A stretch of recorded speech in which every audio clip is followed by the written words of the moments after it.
Are you scared? He's here.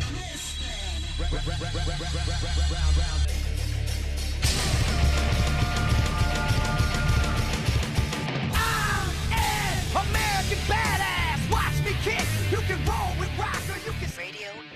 All right, creatures of the night, welcome to episode 63 of Talking Taker, our encyclopedic exploration digging up the career of the greatest professional wrestling character of all time. My name is Alex Dorio. I am one of your co-hosts, and I am very excited to be joining you here today along with my co-host, my tag team partner, my wrestling buddy, my fellow creature, Mr. Travis White. Travis, we are trading out the time-traveling hearse for a time-traveling motorcycle. So it's time now, man. I want you to hop in the sidecar with me and shout out the words, ba with the ba, da bang, diggy, diggy, diggy, said the boogie, said up jump the boogie. Ooh,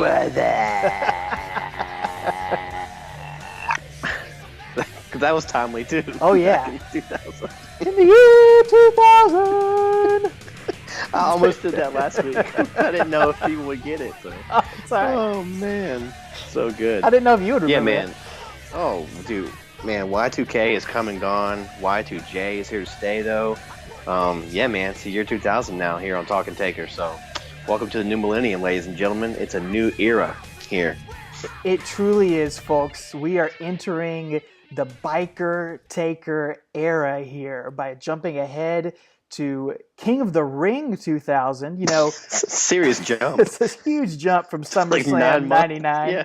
And I know there may be some new listeners out there. There may be some new creatures of the night joining us on this journey. So just want to, because you know when we first started talking about this podcast that we've been doing, so many people out there tweeted at us and let us know that their favorite era of The Undertaker was this era, 2000 to 2003, the Biker Taker, the Big Evil, Deadman Inc., whatever you want to call it. So many people have so much nostalgia about this era, which I know kind of caught me and you off guard. I didn't realize it was such a popular era for him. It's probably not my favorite era personally in my head, although we're going to revisit a lot of it, see how it holds up, see if it's any better than we actually remember it. But if you are new out there listening to us, thank you for joining us. Our gimmick here is that we're going through every pay-per-view match of The Undertaker's career, one match at a time, to tell the story of his career, then to also tell the story of the WWF, the WWE, to tell the story of professional wrestling in general, in the 90s, in the 2000s, over the past 30 or so years, because The Undertaker crossed so many different eras. So yeah, we're jumping ahead to King of the Ring 2000. That's his first match back after this really long interval, but of course we're going to cover all the build-up to that as well. We're going to cover his return at Judgment Day 2000. We're going to cover what was going on in the interim there while he was gone, maybe some rumors about what he might have been doing, what he did and didn't do, all this interesting stuff as we analyze this in our very unique way. So we are excited that you are joining us on this journey.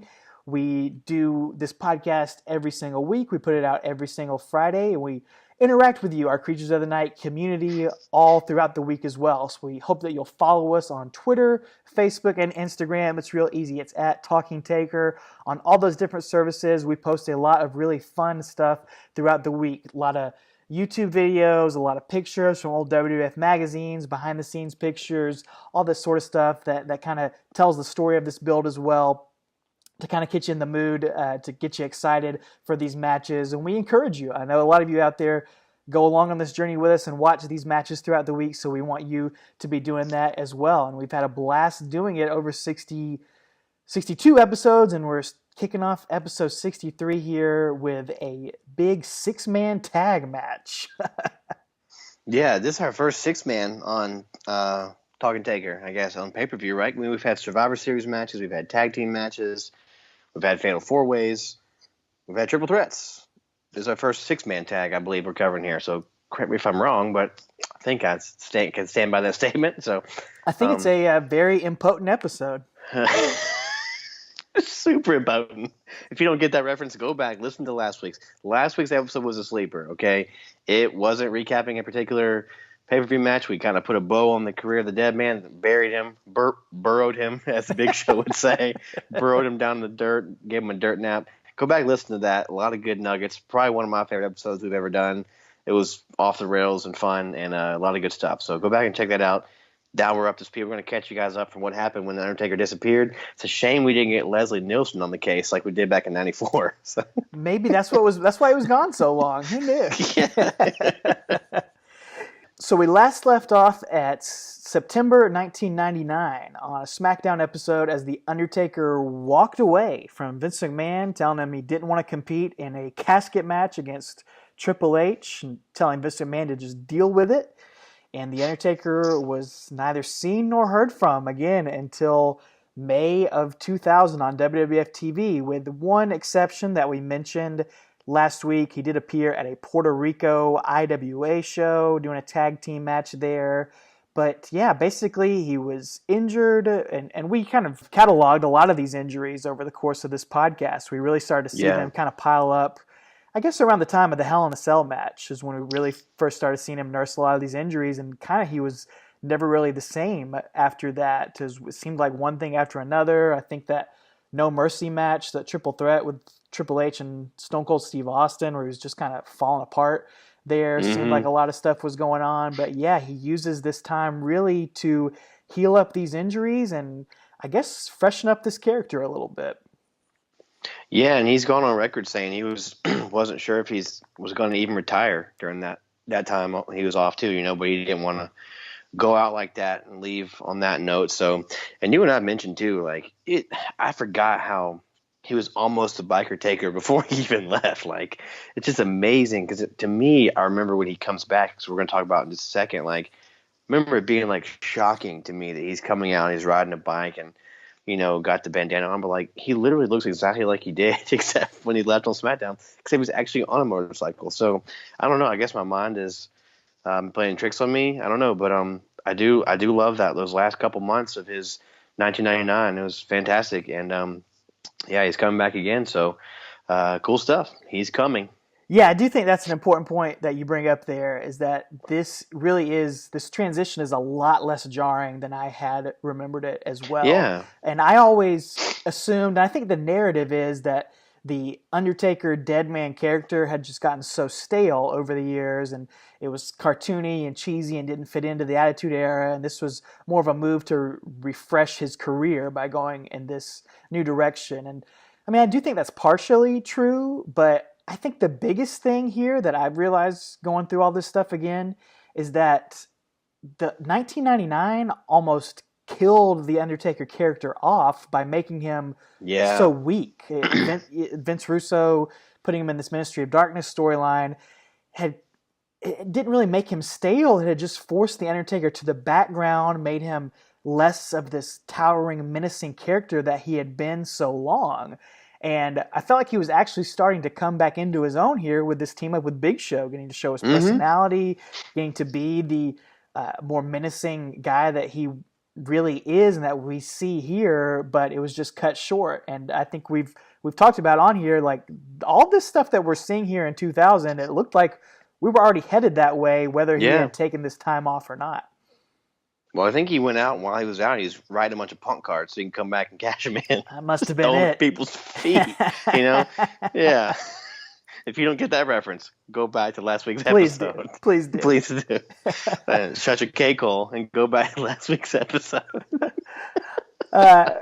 One thing I do want to mention here to kind of put it to rest, I don't know if we can put it to rest because, like we've said before, and if you're just joining us, Travis and I, we're just fans. We're lifelong fans. We've known each other for about 20 years now, and wrestling's been a huge part of our friendship, been a part of our lives since we were kids. So we're just recording the conversations that we'd be having in the first place about wrestling and hanging out with each other.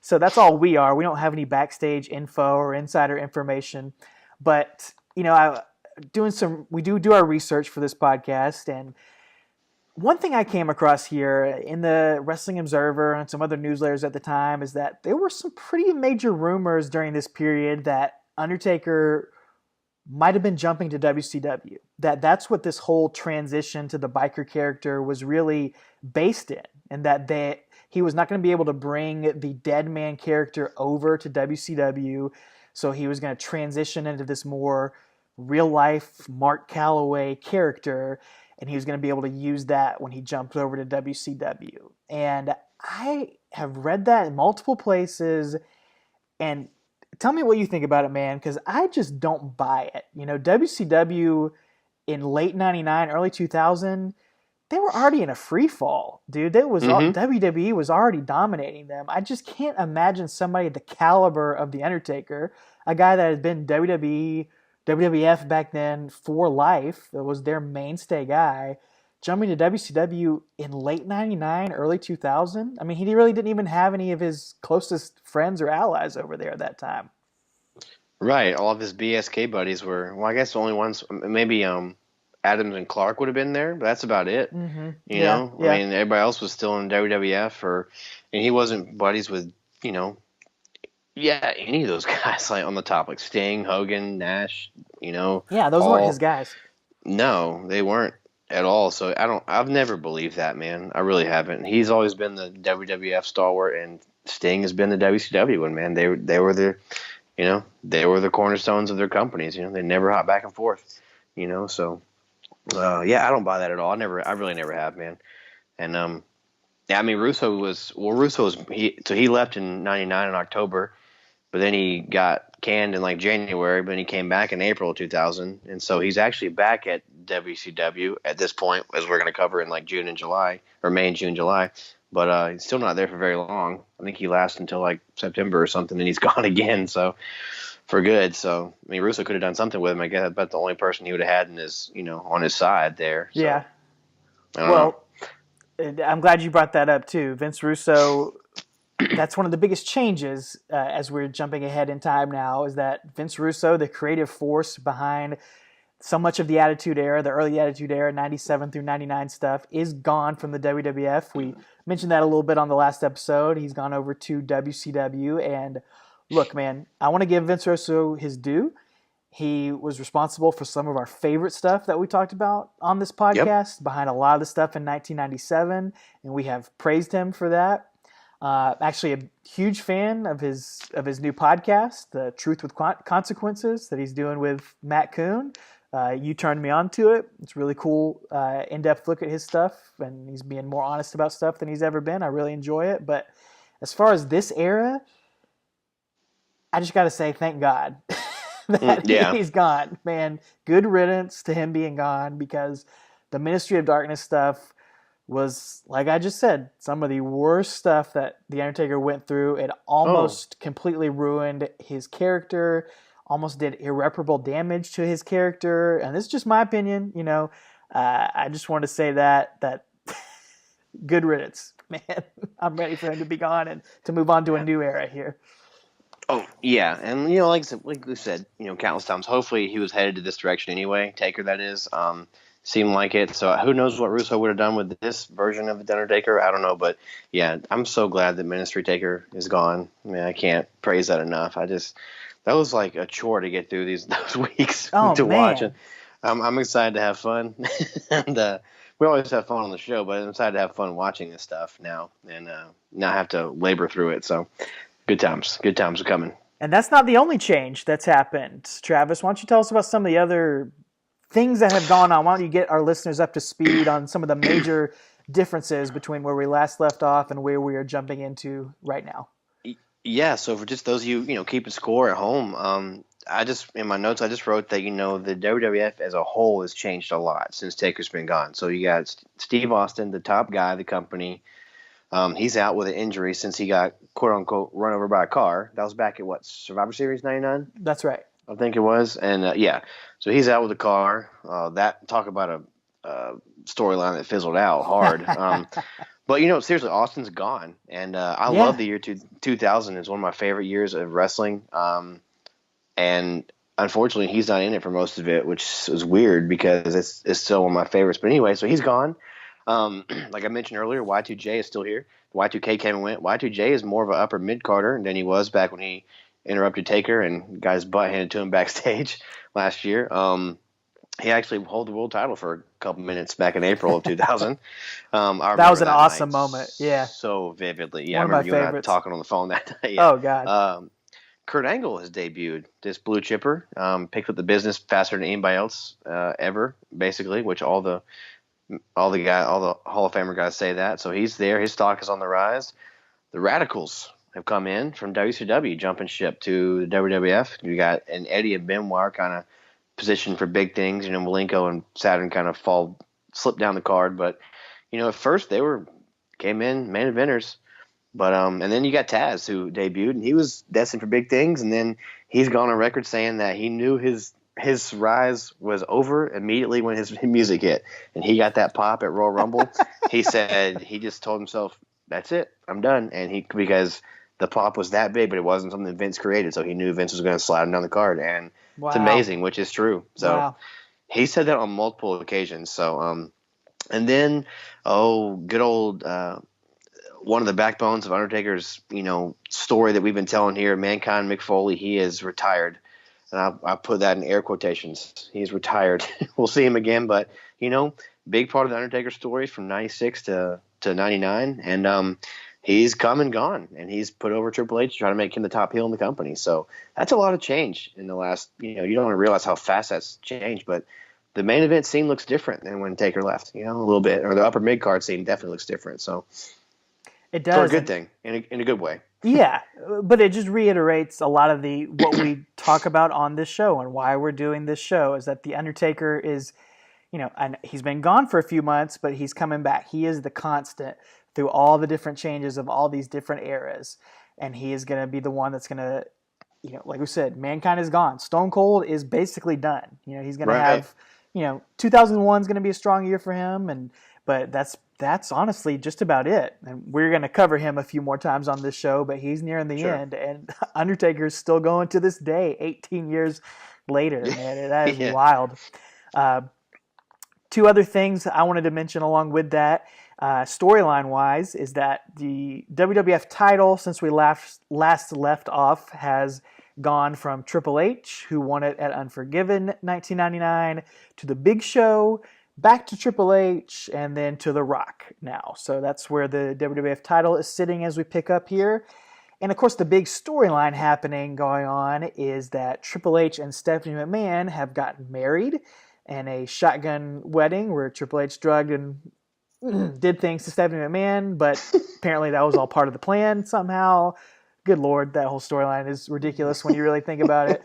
And then it becomes real life. But they have taken over basically as the power couple and figures in the WWF. And somehow at this point, we didn't watch all of the Raws and SmackDowns going into this because that would have taken forever. But basically they have joined back again with Vince and have created this McMahon-Helmsley faction regime, as Edge and Christian like to call it, along with Road Dogg, X-Pac, Tori. Yeah, they're this big, monster, powerful force that is dominating the WWF at this point. Once again, you got this heel stable on top. Yeah. You even have these ancillary characters that are all kind of have their roots in the corporation, like Boss Man and Boss Man and Bull Buchanan. You got Tess and Albert, kind of there too. Edge and Christian kind of help along a little bit. It's weird. Anybody that's a heel, Chris Benoit becomes partly involved with them. It's just, if you're a big name heel, they're gonna help you or have you help them out. So, but that's kind of like the story. That's kind of where let's set the table here and let's move some checkers and chess pieces around and let's get the story rolling here.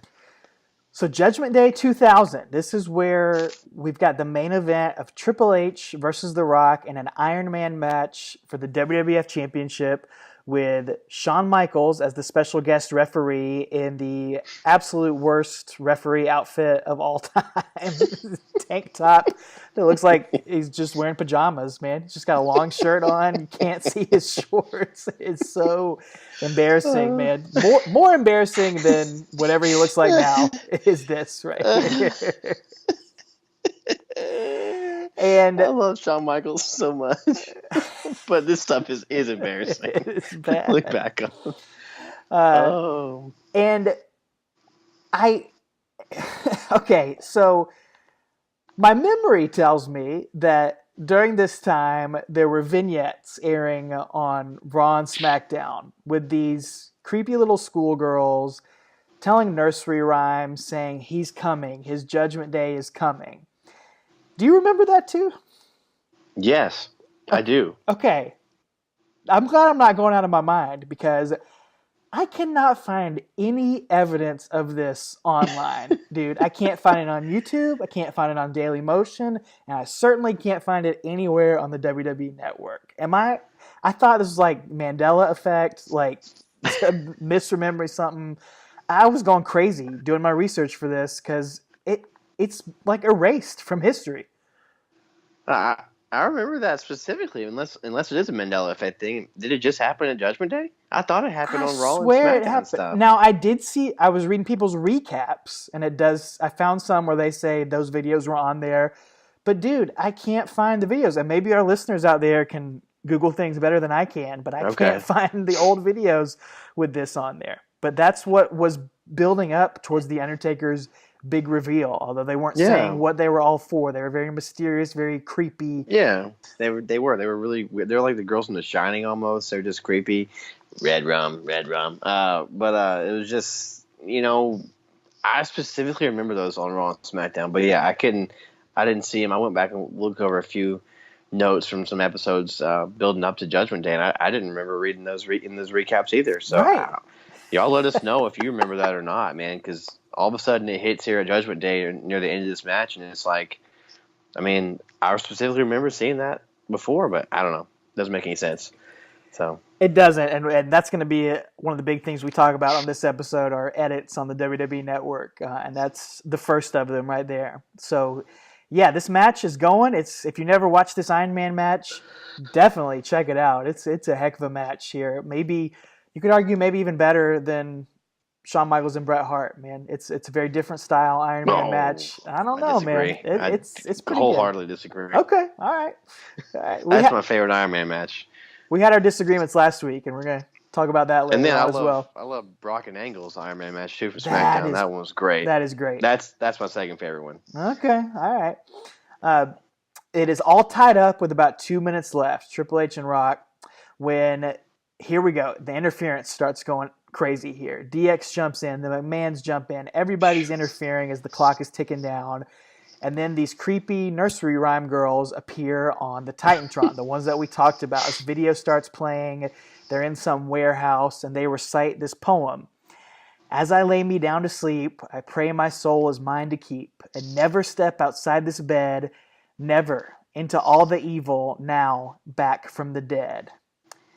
And then we get these immortal words from the bard himself, Kid Rock. Are you scared? No one's ever called him a bard. That's just great. Oh, the maestro, Kid Rock. Yeah. Hall of Are you Famer. scared? Oh, absolutely. A WWE Hall of Famer, man. Kid Rock. And then Taker comes out riding down on a motorcycle, looking exactly like he did when he left the SmackDown. He's got a bandana, sunglasses, gray shirt, jeans, boots, long black trench coat. Got an earring in his left ear. His hair's not dyed though. It's the natural red color.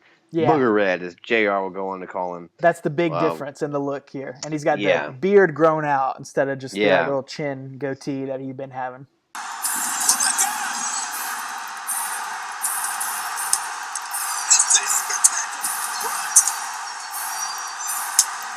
It's the Undertaker. He's coming from McMahon. You gotta believe, or is he? Yes, the Undertaker is what it is. Crowd is freaking out. Like, I went and watched the one on Daily Motion so I could see the actual Yeah. reactions, because when you watch it on the network, it's like, oh man, these edits suck, man. It's just terrible. So, yeah, he comes out and gets involved, and The JR crowd on comment- goes nuts. Oh, yeah. Yeah, they erupt. They absolutely do. And JR's like, yeah, he's coming for Vince. He's coming for Vince. And which is a cool little piece of continuity there, because he left on SmackDown. But Taker comes in, takes it to X-Pac, Road Dogg, Hunter, chokeslams Shane, punches Vince, chokeslams X-Pac. goes to chokeslam Stephanie even, and the crowd just erupts at that. They're excited to see her get her comeuppance, and Hunter stops him. He eats a chokeslam, and then he hits a tombstone on Hunter as Shawn Michaels kind of waves him off, and I guess time expires. At the same time, there was supposedly a DQ, I guess, because he got involved. How is it a DQ if he got involved because the other guys got involved too? So I don't really know. They were trying to – it was confusing on commentary. I think something was mistimed there. I think I think Shawn Michaels got knocked out, I guess, when DX and the McMahons were interfering, I think is what happened. So Okay. Shawn Michaels is woken up at this point, and he tries That's to right. warn Undertaker before he hits that tombstone on Triple H, or chokeslam on Triple H or whatever. And he disqualifies The Rock right as the time is expiring, so that gives Triple H the title due to Undertaker's interference. And the JR and King are arguing over what the actual finish was, if time ran out or if he was disqualified, what was going on for all this. But the crowd is absolutely unglued to see Undertaker back in this fashion, dude. We've joked on this podcast before. What are the top 2 rules that we have for someone being over? Number 1. What's number 1? Come out on a motorcycle. Come out on a motorcycle. What's number 2? Yeah. Hit your finisher on everybody in sight. Everybody in sight. Bingo, man. Done and done. Checks both those boxes. Done both of those. Immediately the most over he's been in years. Now, what if he came out of a box? Oh, God. People would have been passing out in the seats, man. If he rode out of a box on a motorcycle and hit all his finishers on people. Had to just give him the title. So, yeah, man. But no, seriously though, yeah, he hits the top 2 rules, man, on a bike and nailing your finisher on everybody. So, double check mark that. He's more over than he was when he was tagging with Big Show. So, as he limped out into the wilderness, into the desert at the old Union 81 or whatever the heck it's called back in Death Valley. So, but there you have it, folks. After 8 months, he's back, and I remember specifically going online after church this night and reading, the play-by-play on, golly, I don't even remember what website it was back then, but anyway, just seeing it, and I just remember picturing it in my mind, like he was riding out on a motorcycle, because we didn't have GIFs or GIFs or memes or video clips or YouTube back then. This was 2000, and I just remember I was very excited to see him back and very intrigued, and just like, man, he's on a motorcycle and he's got a trench coat and he's just throwing haymakers left and right. I was excited for Raw the next night. Very excited to see what this iteration of Undertaker is going to be like.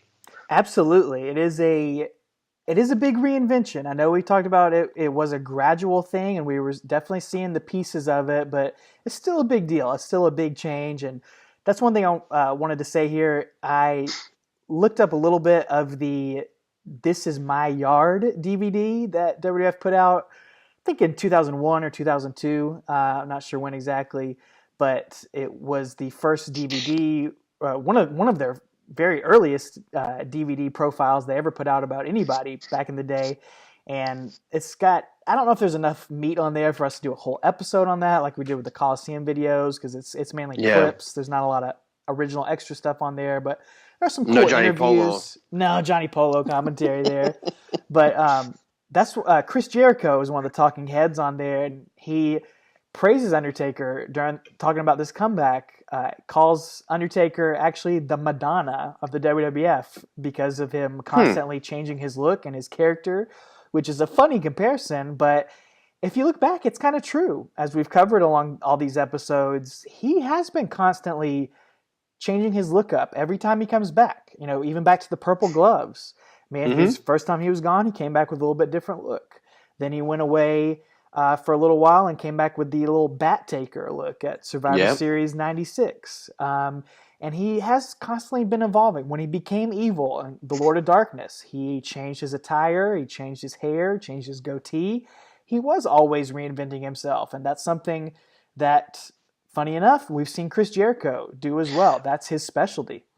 Well, I was going to say, it's funny that Jericho called him the Madonna, because that's what Jericho calls himself. He calls himself the Madonna of WWF because he knows that's what he does every time he comes back. And if you look at his stuff in New Japan now, he's done that too. He's looking like, somebody out of Clockwork Orange or whatever now over there. Like, I think he has a match right after he gets off his boat, his cruise. He has a match like 2 days later in Japan. So anyway, he's the Madonna of WWF now. But yeah, I've never seen this DVD, so it's interesting that he coins that for Taker, because it is absolutely true. That's one of the cool things we've been covering this whole time, and just seeing this evolution of this character. I was watching briefly. We'll probably touch on it more when we get to WrestleMania 2002, WrestleMania X8, if you will. It was off the record with that Tool from Canada, whatever that guy's name is. I can't stand that guy, but it was Mark Calloway being interviewed. So he talks about how he had to evolve and change his look up to become this character too. So which is kind of neat. So I'll save that. I'll put it in the piggy bank, and I'll break that open in a couple months here as we get to X8. So anyway. Yeah, he talks as well on this DVD a little bit. I don't know how much of this is kayfabe or real or not, but he's saying, Undertaker is saying that he nearly retired at the end of '99, as you mentioned earlier. He contemplated it due to his injuries mounting up, but Taker says he took a long bike ride to clear his head and decided that he didn't want to go out that way. He wanted to come back and try to be the top guy again. So I don't know if that's really what inspired him to make this change, or if that's just trying to feed into this character, but that's what he says brought about this change in demeanor, change in look, change in attitude, and yeah, that's what we're going to go with here. Well, he may have run out of gas halfway through the desert and had to eat a snake and skin him alive like the Big Show had to. Man had to realize he needed some more money for gas, so he needed to come back. Big Show had to put on a snake as a bow tie or necktie. Yeah. Lizard necktie and snake boots, I think it was, or something. Yeah. I mean, that's a great outfit, but you know what would be an even better outfit? What's that? That'd be one of our new Talking Taker t-shirts, which are available now over at TeePublic.com. If you search for Talking Taker, we've got some brand new t-shirts over there. We know that so many of you guys are the Biker Taker fans out there. So if you are a Biker Taker guy, or a Biker Taker girl, we want you to be able to show that. So sort of like the old Paul Heyman guy shirt, but it says, I'm a Biker Taker guy. You can let everybody know out there that's your guy. You're the Biker Taker guy. Those are available at TeePublic.com, along with our original Taker Easy t-shirt. And the great thing about TeePublic is you can get it on literally anything. Tank top, sweater, mug, mouse pad, baby onesie. Might be perfect for you, Travis, here coming up soon. Oh, yeah, it might be. Just might see if one comes my way, so we'll see what happens. So we would love for you to pick those up. A little bit of that goes back into our coffins, if you will, to support the show. So I think it's coffers, but I just said coffins. So that's fine. That's fine. That's the little thing you can do to help support us. But yeah, let's keep the wheels going here as we continue this build to the night after Judgment Day, to Raw, May 22nd in the year 2000. I can't hear the year 2000 without thinking of Conan O'Brien, man. So, and just to peel back the curtain real quick, we're going to let you guys in. Because there's so much stuff happening, we got SmackDown and Raw.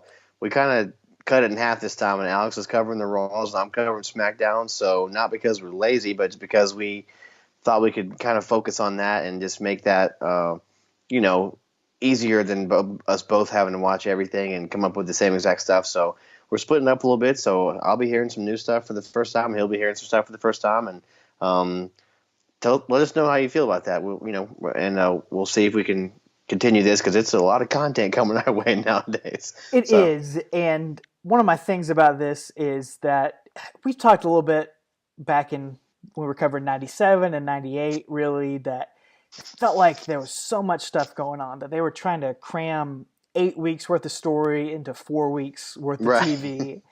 And with this stuff here, I believe it's 5 weeks worth of build to King of the Ring.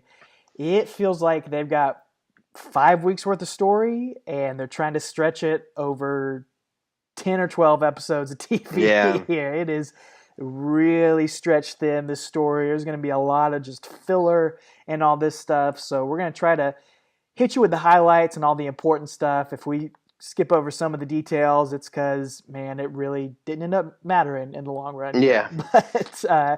But show starts off here, night after Judgment Day. Vince McMahon is gloating. He's got his corporate champion yet again. Triple H has got the title, and he says that The Rock is going to have to face Road Dogg, X-Pac, Shane McMahon, and Triple H in a 4-on-1 handicap match tonight because he can do whatever he wants. And as far as The Undertaker is concerned, Vince actually brings up the continuity from all the way back in September of 99 and says that The Undertaker walked out on his contract all those months ago. So The Undertaker is not legally under contract as a superstar. And if he shows up again tonight, he's going to have these U.S. Marshals arrest The Undertaker and escort him away tonight. So, man, I appreciate that so much. Oh, and I absolutely. actually remember that. Yeah, me too. It wasn't just like he came back and it was all forgotten. So I love that. I'm glad they paid attention to that detail. So the thread throughout the show is that The Rock is going to be sneaking around backstage and beating up all those different people that he's supposed to face in this handicap match. You see him hiding in the shadows, attacking all these different people. He takes them all out, and eventually in the main event slot is The Rock cutting a promo. And they're basically going to recycle what happened at the pay-per-view last night for everyone who didn't order it, pretty much. yeah. Rock cuts promo saying he's actually not real happy with The Undertaker because even though he did the right thing last night, it was at the wrong time and it cost him the championship. Triple H comes out. They have an intense promo battle here, have a big stare down and getting a huge fight at the end of the show. And like I said, all the corporation, faction, regime, they all come out. X-Pac, Road Dogg, Shane McMahon, Tori, not Tori Wilson, the other Tori, Vince McMahon, Gerald Briscoe, Stephanie McMahon, they're all coming out trying to beat up The Rock. Vince McMahon stumbles and bumbles and trips, and he botches the rock bottom and gets picked up, put in it again. And they finally get The Rock down, and we get the nursery rhyme video starting up here. And here's where it really gets ugly, man. You can't see it as much on Judgment Day, but here on this first episode of Raw, the Kid Rock American Badass song is completely edited out. And instead we get the you're gonna pay, you're gonna now, you're gonna make a big mistake. And you edited out Kid Rock's song. That's what you did. That's the big mistake you made.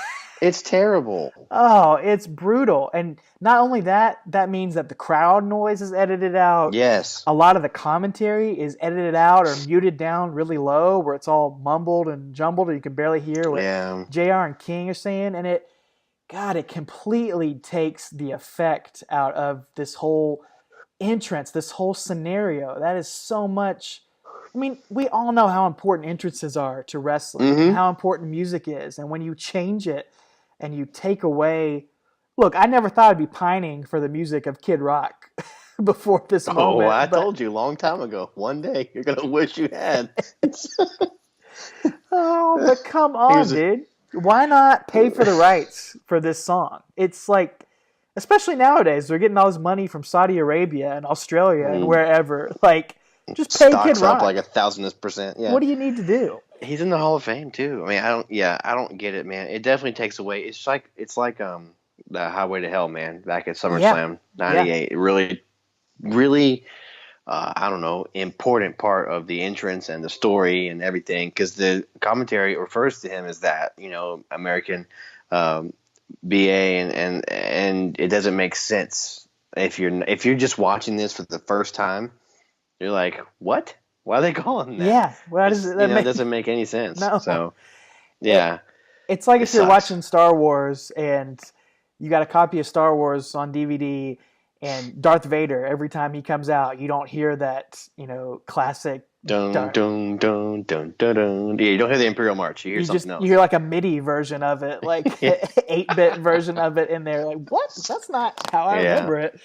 I can't imagine what people like. Are there people growing up now who are rewatching this sort of stuff and don't realize that that's not actually the song on there? Is that ruining it for them? I don't know, man. It's lost to time. I hate it. Yeah. If any of you listeners have kids or gone back and watched this stuff, let us know seriously. Like, because I'd love to know what it's like to watch this for the first time and not have the context for it. Yeah, dude. But yeah, it's man, that song plays, unfortunately, and like you said, the commentary is kind of edited, and the crowd pops are edited, and But I guess what happens after he makes his way out?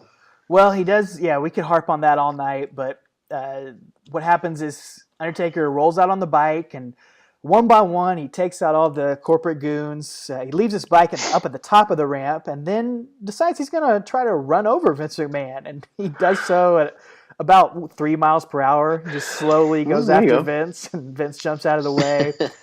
Taker kind of takes a lap around the ring, chases Shane McMahon up the ramp on the bike. And that leaves Triple H and Rock in the ring still fighting. And Rock gives Triple H a pedigram. Pedigram. Gives him a pedigree.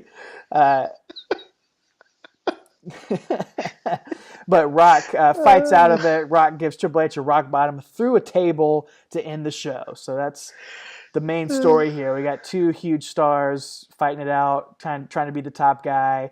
Undertaker kind of watching the background, looking to pick his spot, and he's going to stick his nose into all this business here as we head into SmackDown. So if you put Triple H memes of pedigrees on Instagram, are they called pedigrams? That's the pedigram, yeah. Okay. Or is that going to be like a new WWE tout thing? We got pedigrams.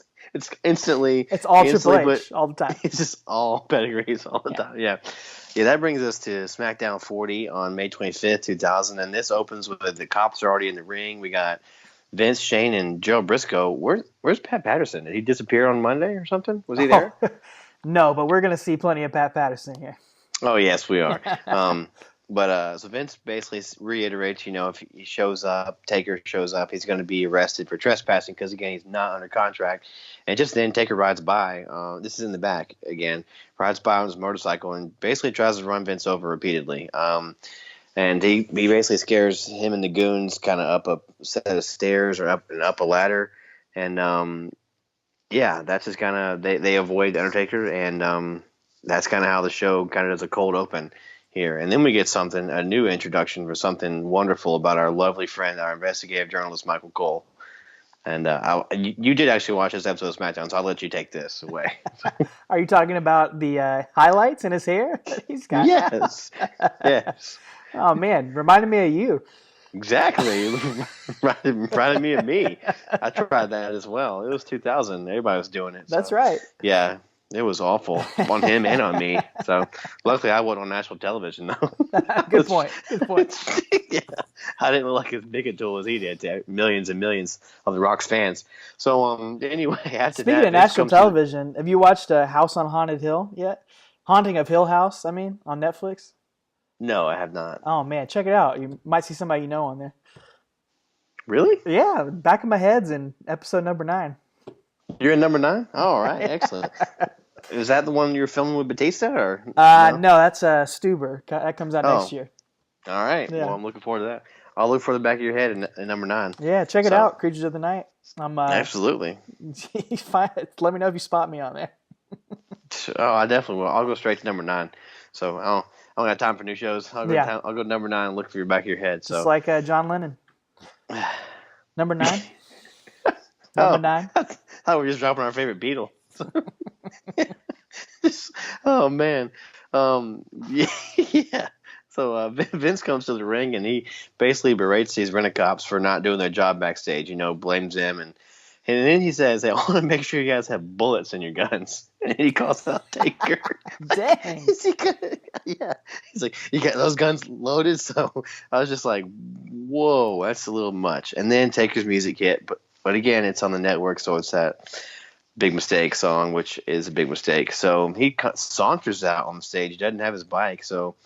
And then I have a little note here that it occurred to me that back in the fall, he said the days of scary music and the days of the scary entrance and scary lights are over. And he's right, because this is not scary. It's intimidating, but it's not scary. It's not Ministry, creepy, dead man scary. So I got to give it to him there. Like I said, you can't put it over enough. He's got to be headed this way. He had to have been headed this way before he left. So anyway, he confronts Vince in the ring, and Vince tells him there's a price to pay because he thinks he lives by his own rules. And he says that he's happy because Taker single-handedly cost The Rock the WWF Championship. But how does it feel? Because let me remind you that you are not under contract. You walked out on me, and no one walks out on Vince McMahon. Then he tells the officers to arrest him.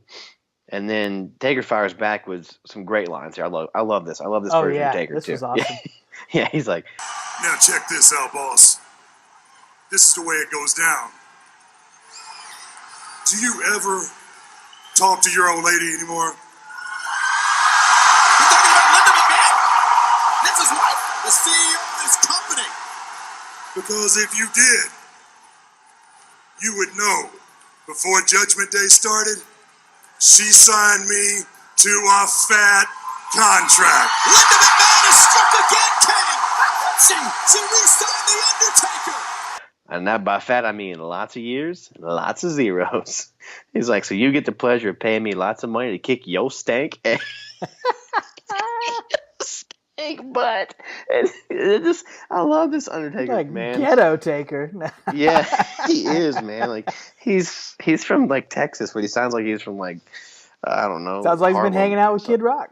Yeah, he does. He's from Detroit, so it's great, man. So But what you just Limbo. brought up right there, Linda McMahon interfering Yeah. in this storyline, that's going to be the other major factor in all of this build-up here. It's that we're going Yeah. to talk about is that the story of this match that we're going to get to at King of the Ring is almost more about Vince McMahon versus Linda McMahon. well, it's always got to have a McMahon in it, especially Always. this time. Or two, or three, or four. Oh yeah, well yeah, WrestleMania had all four of them, didn't it? So a McMahon in every corner. So Vince tells the cops to arrest Taker for attempted vehicular homicide, and as he does it, he like pokes one of the cops in the chest. And the cop's like, "Well, I'll arrest him, but I got to arrest you for assaulting an officer." So I guess poking with a finger, and so basically the rent-a-cop and all of his goons leave, and it's like, well, I suggest you guys settle these problems in the ring or on your own. So Vince basically berates him as they leave, and he turns around into a choke slam or attempted choke slam. But of course, Shane comes back in and hits Taker in the back with a chair, and Taker no sells it because he's been gone for 9 months, so he's got no sell abilities. Totally. And Shane scurries away from the ring, and Taker does that one arm pose that he's now famous for. Did he do that on Raw or not? We'll raise that one arm in the air like he does as Biker Taker, because I noticed it here, but I obviously didn't watch Raw, so I didn't I wasn't notice sure. it. He definitely does do it on some of the other ones. I'm not sure Yeah. I noticed it on the first one. So here might be the beginnings of that. He does think that, so. just you're right. single arm, raise, almost like the nation domination type thing. Just raise his hand up, and yeah, The White Savior. He's stolen There it you from go. Farouk. Sent- Oh my God. Sent you a softball there. Oh, I was hoping no. you'd get that. Yeah. Oh no. Sent you a Cultural softball right down the appropriation middle. right here. Oh my God. Oh man, so good. So backstage, Vince sends Briscoe to keep his eye out for Rock and Taker. So that's a fail right there. Why would you send like 84-year-old Joe Briscoe? So and later on we see them Briscoe pacing around waiting, and then he comes in and tells Vince Vince and his vegetable tray. I just want to say, because this green room they're waiting, it's a beautiful looking vegetable tray on the table. I love it. It just never gets eaten the entire episode. But and Hunter hungry. I guess I must be. So Hunter is angry about Rock. He's like, what's he doing on the way here? Like, why is he coming? I'm like, he's coming to work. He works there. Why are you so mad that he's coming to work? So I don't know. Maybe he needed to eat some vegetables off that tray. So yeah. Yeah, we get Vince later on. He goes out, and the garage lifts up, and he goes out to Rock's limo and basically tells Rock, take the night off, and basically spins a story around it like Taker is responsible for Rock not being champ. And Rock gets back in the limo and is like, all right, come here for a second. And he just slaps Vince across the face, which is awesome. I love that. And then we see Taker lurking in the shadows, and he follows Vince back into the arena. So, yeah, he's kind of getting creepy here, lurking in the shadows. But then I think that they're back in the vegetable tray room, and Vince has they're like, who's got a plan to get rid of Taker? And Hunter's like, I think we should find someone that can step up and take him on, like a giant killer, which is Shane. They're calling Shane the Giant Killer now since he beat Big Show at Judgment Day. And they're trying to get this Simba name over, too. They start saying Simba all the time. That is really strange. Yeah. I guess he's the young lion or something. I don't know. But I remember I thought, stupid 18 years ago. So Maybe Vince had just seen The Lion King at this point. Well, yeah, I mean, it's only been out for like 8 years, so Yeah. he's probably just getting around to seeing it. That's So about right. he's like, oh, this movie's great. You're like Simba. You're like the heir to the throne. So I'm gonna Hakuna die. Matata, pal. Exactly. So that brings us to the main event of Shane versus Taker. And Shane, it's funny to me because he talks about how he took out Big Show, and it's just how funny time works because he's taking out Show and going to face Taker, which is exactly where we left off when Taker left back in the fall. So anyway, Taker comes on for his first actual match back since he returned, and Against Shane McMahon. yeah, man, and just looking like he came from the local 81. Totally different look than 1990 when we opened this Talking Taker up, and basically squashes him. DX and interferes, and he attacks them all, and Taker chokeslams Hunter, and then he's overwhelmed by the numbers. The crowd starts chanting Rocky, and of course Rock left earlier, but he comes back out and cleans house, and he and Taker take out the regime, and Taker takes off on his bike up after them at the Rock kind of poses on the turnbuckle to close the show out. So those are really overstuffed episodes of SmackDown focusing on Taker, but he's jumping right back in the main event scene. So Yeah, that was like a stuffed crust episode. that's what all these say. feel like, man. Double stuff, Yeah. triple stuff. This next episode of Raw is very similar. May 29th, 2000. The Undertaker and his fake music open up the show. Dude, why not use the song we played at the end of last week's podcast? The Oh man, Dance with the that Taker song. had an identity crisis. It was 70s, 80s, 90s. I loved it. It's so good. That's a perfect description for that song. It felt like all those generations It mixed in really together. did. Oh man. Like, We see something here that we're going to see a lot of when the Undertaker comes out. You'll see a little on the network. You'll see a blurred out image in the corner, which is supposed to be promoting Kid Rock's new album, History of Rock. But apparently, we're not allowed to even say the name of the album or show a picture of it anymore. Right. It's really weird. This is the episode of Raw where Kid Rock actually performed Undertaker's theme song on here, but you wouldn't know it, again, by watching on the network, as every reference to Kid Rock is completely edited off the show, including that entire performance. Any appearances of Kid Rock are all gone, although we do see a lot of Kid Rock's little buddy Joe C on here. All his stuff is intact. So, oh man. And Joe C. If you've never heard Bruce Pritchard tell the Joe C story on his podcast, go find that. He's told it on a few different episodes. I think he told it on the Rikishi Hello, episode. buddy. Yeah. About the Hello, Rock. buddy. The Rock thinking Joe C was a Make-A-Wish kid backstage. It's pretty classic. So it's funny. It's so funny. So Undertaker comes out. He's immediately interrupted by the McMahon-Helmsley regime, including X-Pac, who has decided to start dressing like Phineas Godwin. He's got a pair of overalls on with a red T-shirt underneath it. Man, I thought it was. Probably he'll figure. I thought it was Midian coming out. No, Midian's going to be wearing a little bit less soon. Just very soon. You're Just right. a fanny pack. Triple H cuts a promo being sarcastic, talking to Undertaker, saying, "Oh, thank you so much. You did me such a huge favor at Judgment Day. I just want to thank you for helping me out, even though I didn't really need it." And Undertaker says, what you really need to thank me for is not coming down there and kicking all your butts right now, because I don't do anything for anybody except for myself, and that belt on your shoulder belongs to me." So Undertaker making his intentions clear. But Triple H says, things have changed a lot since you've been gone. I'm in charge now. Of course, The Rock is going to come out and interrupt things, and we're really seeing these 20, 25-minute promos. Golly, man, there's one coming Hunter, up man. that just drags and drags.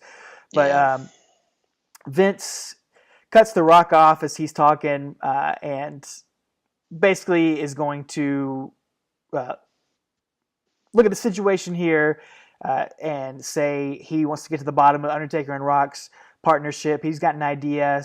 Since Rock and Undertaker are such great friends, they've got common enemies, they've got common goals going for the WWF title. They can have something else in common and face each other in the main event tonight. So that's going to be the main event of the show. much like last week, we're going to see a lot of people getting attacked backstage. Road Dogg gets randomly attacked. We don't see who attacks him. Vince and Stephanie are talking backstage with the vegetable tray again, I believe. And it's on Raw too? It's on Raw too, yeah. It follows them around. The leftovers. Fake trees in the vegetable tray. I love it.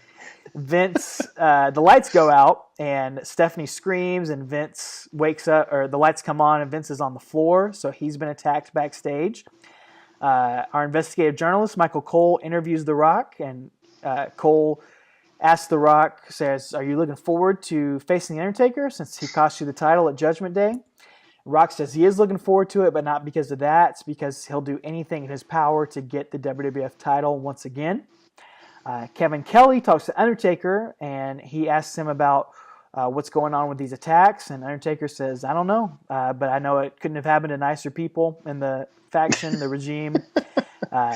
Taker says he's got no beef with The Rock. He actually even kind of likes his stuff, which is a change of pace from last year when we heard Undertaker kind of ragging on him on commentary. Says this is just about the WWF title. A man's got to do what a man's got to do. So then we see Pat Patterson get attacked backstage. He's off trying to get the next round of coffee for the faction. He gets pulled into a dressing room, and dude, it sounds like gunshots are going off. Pat Patterson gets attacked in the closet. Oh, man. Brutal. Those cops from SmackDown. It might have been. They had loaded guns. Oh, my. I didn't mention it earlier, but this is also the episode where Too Cool wins the tag team titles from Edge and Christian with a little help from Joe C. And, God, you would have thought Stone Cold just beat The Rock based on the crowd reaction to this match. I mean, these guys were OVER over in June of 2000. They were, man. It's crazy. Like, everybody in the mid-card was still, man. It's just nuts. Yeah. Everybody had something going on. I mean, even though the matches don't show that on pay-per-view, on Raw and SmackDown, like, when they just got stuff happening, it's just a lot of people were still over, man. It's great. Great to see that. And they went with it, you know. They put the straps on them for a few weeks. They were hot. And that's a great thing to do. That's what you should be doing. So, sometimes it's okay to change plans because somebody gets over. Exactly. You know? Exactly. Like, it's okay. So the Undertaker ends up walking to the ring for the main event. Doesn't come out on his bike, which is kind of random. Exercise. I guess. Really missed opportunity. I don't know why Kid Rock did not perform his song for his entrance. He just performed it without any interaction from the Undertaker. It's really strange. The Rock comes out. Before they can even lock up, Mr. McMahon saunters out, says before these two beat the heck out of each other, he demands an answer to know who's been attacking all of his people all night. And The Rock points a finger at Undertaker. Undertaker denies it.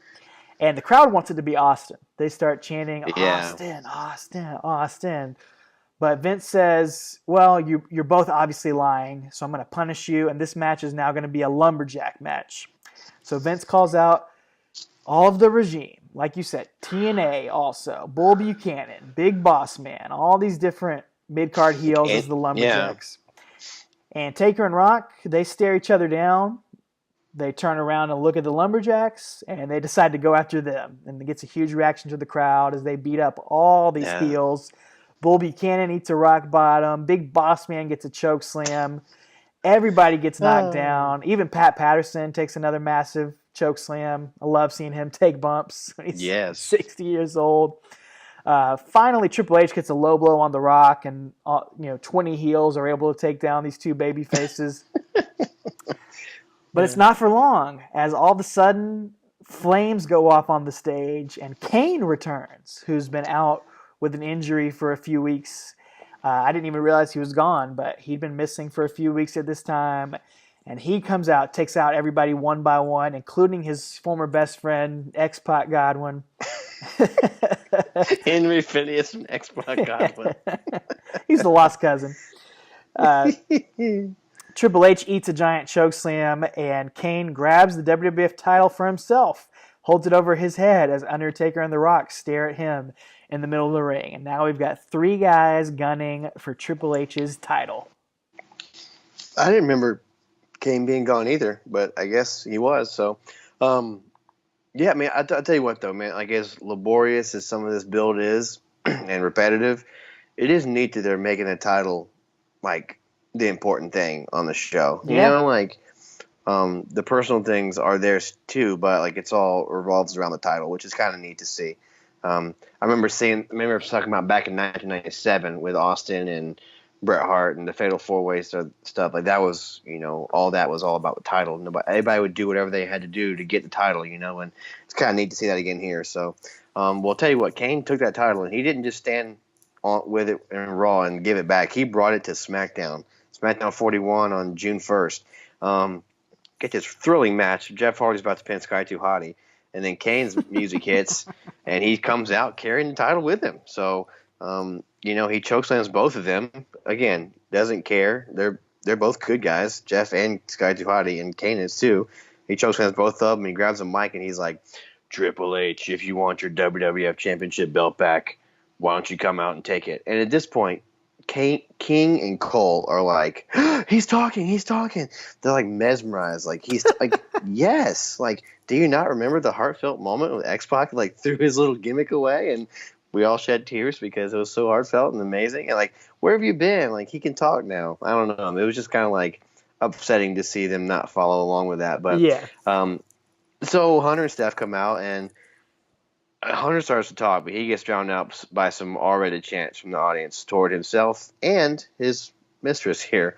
She's getting called a 4-letter word as well. Starts with an S. And I think we can credit that to Chris Jericho, right? Didn't he begin that? I think so. Back in the springtime. So, yeah. And then this is just, man, this is like reading, it's like listening to somebody recite Beowulf or something, man. It is the longest, promo I've ever heard. It's so long. But basically, Hunter says if Kane beats him tonight in a non-title match, he'll face him at King of the Ring for the title. So then Kane gives the title to a ref and says, here's, hands it to Triple H, and that's your main event for the night, okay? Well, then we see Vince arriving in a limo. And again, backstage, Taker's about to run him over with his bike, and he circles the limo, and he's revving his engine and intimidating him, and Vince is like, what do you want, basically? He's getting frustrated like a little baby. And Taker's like, well, I want my WWF title shot, And Vince's like, all right, you could have it at King of the Ring, but you got to beat X-Pac and Road Dogg in a handicap match tonight. So Taker revs his engine, rolls away. So we've got 2 matches tonight where if the winner wins, they get a shot at King of the Ring. Uh-oh. Yep, uh-oh. Then we see some blow-up between Hunter and Vince backstage because they're both angry because Triple H is like, what are you doing? I just made a match for a night. And Vince is like, well, sorry, I didn't see it. I just got here late. So anyway, and then immediately we cut to another backstage segment. We see Shane, who hitched a ride with Edge and Christian because his car broke down, apparently, which I would love to see ride along with those 3 guys. Oh, my God. Yeah, that'd have been great. Speaking of, let me just take a little aside. Could you imagine some of the Attitude Era guys on a ride along episode? Oh, my God. How different it'd be from the ones that are on there now. Anyway, just going back. Drinking and driving on those episodes. Oh, yeah. Shane hitches a ride with E&C, and basically he tells them, if you guys can defeat The Rock tonight, I'll give you the number 1 contenders for the WWF Tag Team titles. And I think he forgot a line because I rewound it, but basically what he meant to say was that if Rock wins, he gets a shot at King of the Ring as well. So they bring it up later, but I don't think he said it. But he finally gets back in the vegetable tray room, and they just give him the silent treatment. It's really funny, actually, because they're watching on the monitor, and no one talks. He's like, did I say something? And so it was actually pretty funny. Now, and I will say, I do appreciate this, though. I don't know, man. They tell a good story there, I will say. It's an overstuffed episode, but it's really cool to see each guy coming in later and making that match and building toward King of the Ring. So I'll give him props for that. I think it's a really funny, creative storyline. Yeah. I definitely remember it. And, it playing into the power dynamics we talked about on here. We don't know who exactly is in control or has what power at this point, and they're kind of playing into that. They're all making number 1 contender matches, and it blows up in their face. I like it. Yeah. Yeah, it's cool, man. I really enjoy it. And as I'm watching this back, I remember this episode too. So yeah, and I do too. And when X-Pac and Road Dogg come out to face Taker, Vince comes out and hits the commentary, which I was so excited about. So I love Vince on commentary, and I'm excited because we get to see Taker and X-Pac in the ring again together. But again, like you mentioned on Raw, Taker walks out instead of riding his bike, so he lays waste to them. He throws X-Pac over the top rope. X-Pac does a flat, he flips over the top rope and lands flat on his back right in front of the announce table, man. Yes, like it hurt me watching it. Like it was, I mean, there's no reason to take that bump. There's no reason to. Um, but Taker's really fast paced, man. He's going at like 100 miles an hour, just manhandling him. But he's still got his trench coat on. He didn't take it off, which bothered me. It was kind of puzzling. Yeah, Uh, I guess he doesn't need to. He yeah, I doesn't guess care so. about these guys. I don't know. Yeah. So they kind of go to leave, and Dudley Boys cut them off on the ramp, and DX head back to the ring, and Taker annihilates him and pins X-Pac after a chokeslam. As he's pinning X-Pac and he's pointing at Vince, which I think is kind of cool, and he's now the number one contender. So it's a little neat thing next is Devon hops in the ring and is like rubbing it in X-Pac's face, and he kind of bumps into Taker. And Taker's just like, man, and he just kind of shakes his head and choke slams him as well. So I love it, man. He's back for the title. Doesn't care about anybody, not making friends. I love it, dude. I love this Taker. Yep. Like, then Hunter, of course, isn't happy backstage, and Rock is backstage with Hermie. And he says it doesn't matter if Taker's number one contender. He's going to go king the ring and walk out as champion. So Rock beats Edge and Christian in an insane match. I mean, I would encourage everyone to go watch. The hard cam is rocking. I believe this is at the Tacoma Dome in Tacoma, Washington. It's a big arena, man. It's probably like 19,000 people there. It's huge. I mean, the freaking hard cam is rocking. This crowd's so hot for this match. So, yeah, really cool to see, man. Obviously, the Fat Regime aren't pleased again. Hunter chews them all out and says, all right, you idiots stay in the back. I'm going out there with Kane by myself because y'all just keep messing up and stuff. So Kane comes out, and he's got a little stroke apparently since he's been gone. And he reintroduces Earl Hebner as a referee for his match, which those of you not paying attention, back at Backlash, Hebner was, I believe, fired or something because he cost Triple H a title back then. So was he fired right then, or was it just like a big part of the storyline? Because I remember that was part of it with Hunter. Because I remember him pushing Earl Hebner when Jericho won the title that night too. So from him. I thought that was the one where he was fired, but I didn't. Okay. Yeah, because we didn't watch all that stuff quite going into this. But he was fired at some point by Triple H during all this mess nonsense. Well, Kane comes out and throws a Punk card, and it's Earl Hebner, and so I guess Triple H can pick up that Punk card and move on. And Kane wins after Hebner tries to take a chair from Hunter because Hunter's going to just get a DQ, and Hebner takes the chair away. Hunter eats chokeslam, and we got 3 number one contenders. So cool little storyline built into this episode. But like you said, man, this is a lot of stuff going into just 5 weeks, but 10 episodes of shows. So we're still 3 weeks away from the pay-per-view. We got to figure out what to do with these 3 number one contenders, how to handle all that. Well, Raw June 5th, 2000 is going to kick off with investigative journalist Michael Cole talking to Mr. McMahon about Triple H having to face 3 number one contenders. Vince says, I really don't care how Triple H feels because he got himself into that mess, and if people just listened to him, they wouldn't have all these problems. So then we get just this big circle jerk of a segment with Triple H, Stephanie, Vince, Yikes. the whole McMahon family. Oh my God, it's what you just talked. Like, it just goes on and on. Seriously. I'm the game. I'm the greatest professional athlete of all time. Just like 20 minutes of that. Well, they're probably just killing time. Maybe honestly, so. because they have Raw and SmackDown to fill, Seriously. I think you're right. Vince, Triple H, they get into a shoving match. Stephanie tries to get in between them. It is kind of funny and incredible considering how things are going to turn out in real life. I think this is still before Triple H and Stephanie were actually together. Oh, yeah. And doing anything together. But Shane McMahon tries to get in between him, Triple H and Vince, that is, and they just turn and both knock out Shane at the same time, which is pretty funny. Which is probably how they both feel in real life, too. Stephanie slaps everyone because she has to be on top, as always. And then Heels up, man. Heels always up. Rock finally ends this whole big schmoz.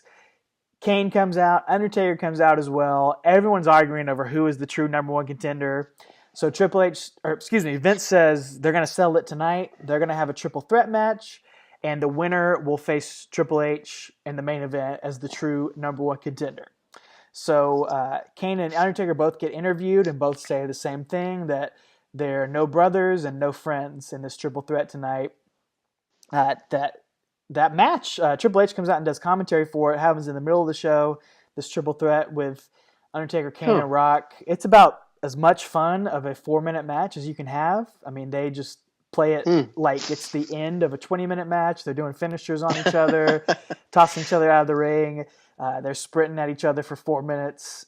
Man, I honestly would have rather seen this match go about 20 minutes as the King of the Ring main event than what we ended up getting. Would have been a lot cooler. But anyway, Triple H assaults Undertaker with a chair, then hits Kane with a chair, and that allows Rock to end up getting the pin to face Triple H later in the night.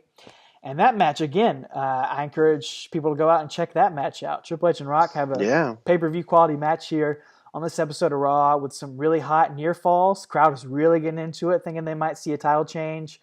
But finally, the Fact Regime interferes again. Undertaker and Kane come out to make the save. But Rock accidentally hits Undertaker with a chair. And I'll give you 2 guesses to figure out how Undertaker reacted to getting hit with a chair right here. Undertaker then takes out some more of his frustration on X-Pac and Road Dogg and Shane. But Triple H gets the pinfall on Undertaker while during all this distraction. It's a no DQ match, apparently, so Triple H is able to get the pinfall right there. Undertaker gives Triple H a right hand and sends him packing afterward, but as JR notes, we started the night with 3 number 1 contenders, and now we're down to none. Vince McMahon and the corporation faction regime, they have outsmarted these 3 guys, and they might have got the 3 amigos may have got stuff over on Vince and Triple H on SmackDown, but they're back in power here at the end of this night. Oh, I'd love to see them come out in like Chevy Chase outfits. Yeah. Can you imagine? Oh, well, the McMahon Helmsley faction are riding so high that on SmackDown 42 on June 8th here, they come out to balloons. We got green balloons, black balloons, confetti falling. Goo Goo Dolls. I'm not talking about Goo Goo Dolls. So, black balloons right there. But Vince is absent, curiously. I don't know why, but anyway, Triple H rambles on and on and on about how they're having a party. I mean, I don't even hate Triple H. I loved him at this point. Like, I really liked his character. But this is where that reputation comes from. Yeah, I am the gamer. The gamer. Like our podcast would be 4 hours if we talk like this. Geez. But you see it in full light here. Yeah, but he goes on. There's no number 1 contenders, and Rock comes out and he's like, I don't care if I'm not number 1 contender. I just want to beat you up, basically. I'm going to get payback. And then Hunter literally calls Rock, oh, what are you, a party pooper? It's like, what are you suffering succotash? He blames Taker for Rock's losses to Hunter, and both at Judgment Day and Monday on Raw. So kind of, stirring the pot there. And Taker comes out on his bike, and he and The Rock kind of talk smack before he rides down to the ring, and you see Kane looking on the tiny screen backstage, and Taker stares down at Rock, takes off his trench coat, glasses, and bandana, and it looks like he's going to head up the ramp toward The Rock.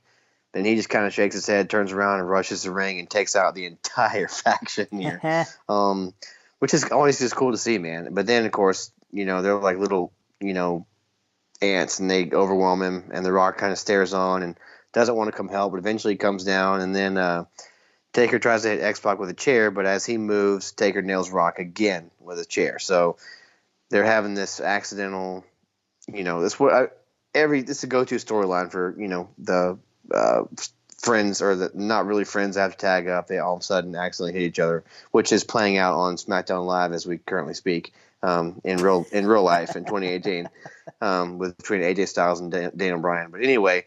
Faction leave, and Taker chases him on his bike, kind of slowly, but Rock's laying in the ring. So later on, Rock's looking for Taker to kind of get, what the heck did you do that for? And he walks into a locker room clearly labeled The Undertaker, and Kane's just standing in there, and they just kind of stare at each other, and then without saying anything, they just start slugging away, man. It was really awesome.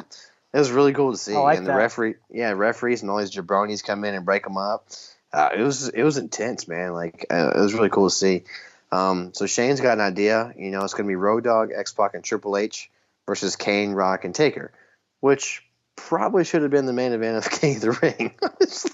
At least those are 6 wrestlers. But anyway, so we got DX versus Kane, Rock, and Taker. So later on, Taker confronts Kane backstage, and he's like, why did you just stand back here watching while DX beat me up? And, Rock came down to save me, but you didn't. And Kane's like, well, I enjoyed watching it. But, I'll have your back tonight in the main event, but that's about it. After that, it's a man for himself. So real quick start to the main event. Right as Kane comes in, DX attack him, and then Taker kind of takes his time coming out, and Rock comes out late to the party. Like, he and Austin get that late to the show. I guess benefit. They have that in their contract. So kind of a fun match, though, telling the story of how the good guys aren't on the same page. Taker eventually tags himself in and chokeslams X-Pac as Rock takes out Hunter and Kane takes out Road Dogg, and Taker pins X-Pac again. So X-Pac is just Taker's like pin dummy. He's just constantly pinning him every time they meet. So poor guy. Yeah, I know. But after this, Rock and Kane are on the ramp exchanging glances with Taker, who's still left in the ring. DX attack him from behind. Kane and Rock come back in. Shane brings a chair in the ring. And of course, Rock accidentally hits Kane with it in the confusion. Hunter shoves Rock from behind. Rock thinks it's Taker hitting him on purpose, and he turns around and grabs and hits him with a chair. So the brothers have a stare-off after they get hit, and Rock's chasing the faction away with a chair. So we've got everybody hitting each other with chairs. Lots more confusion here. So, again, everybody's not on the same page going into the next week's Raw. So, well, this is all obviously building to a fatal 4-way chairs match, right? Sure. That's what it seems it's gotta like. be, right? Yeah. It's got to be. Oh, they didn't have those back then, I guess.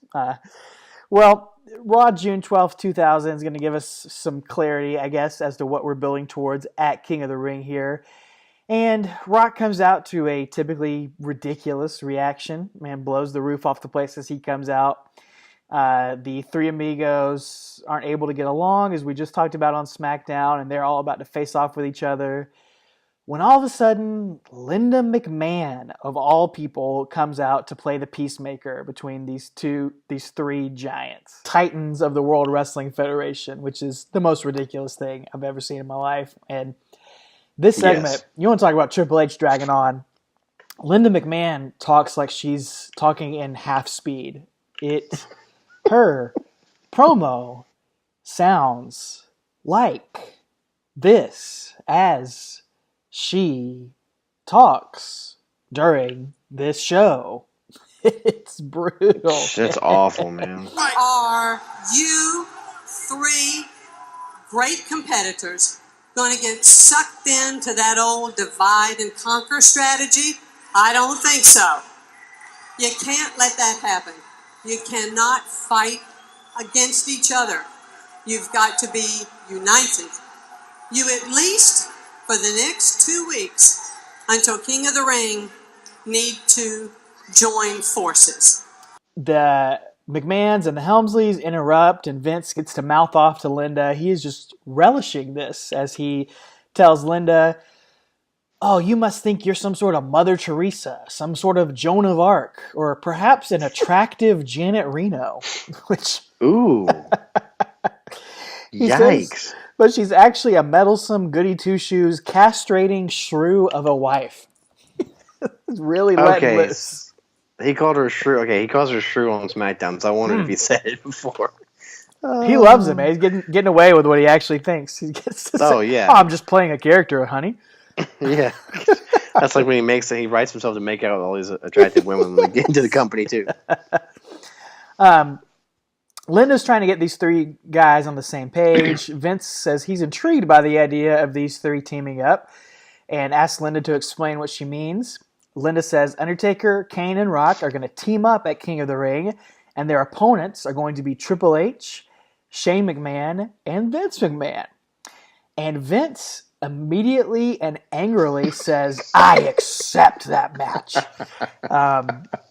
He says he refuses to be embarrassed. It doesn't matter what type of matches Linda wants to make at King of the Ring or any other night.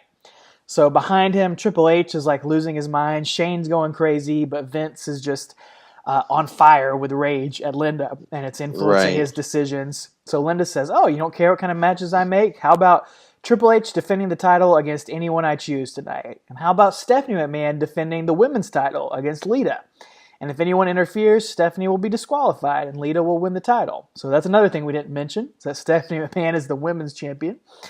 Yes. And finally, dear God, finally, Linda says Shane and Vince are going to team up against the Dudley Boys in a tables match later on tonight, which is a real thing that happens on this show. I forgot about that. Wow, dude. I watched a recap on SmackDown, yeah. Oh, my gosh. Interestingly enough, X-Pac comes out, has a King of the Ring match after this, and he has the King of Rock remix to the DX theme with Run DMC rapping. They used it on SmackDown, too. That's still intact on the network. So apparently their royalty fees are cheaper than Kid Rock's, I guess. I don't know what's going on, man. Well, that 80s money ran out sooner than Kid Rock's did. Dude, that was a cool remix. I like that. It was, man. I dug that. It was. So here we go. That Linda McMahon segment was a low point. This storyline thread tonight is one of my favorite parts of this whole build. Triple H and the faction attack Kane backstage with like a little billy club, and they knock him out, and they unmask him with his back turned to the camera. And Pat Patterson gets his little camera out, like not a Polaroid, but it's not a digital Kodak. camera. Yeah, a little Kodak camera, and starts taking pictures of Kane's face. Yeah. So the idea is they're going to get these photos developed. They're going to go down to the Revco and use these photos of Kane's face to blackmail him, saying they're going to broadcast them to the whole world, show them what Kane looks like, unless Kane decides to fight on their side tonight. So Kane is going to face Rock in a no-holds-barred match later on in the show. That's a good little storytelling piece there. I like that. I like it. And you think we could get a Billy Club shirt like the Bullet Club logo?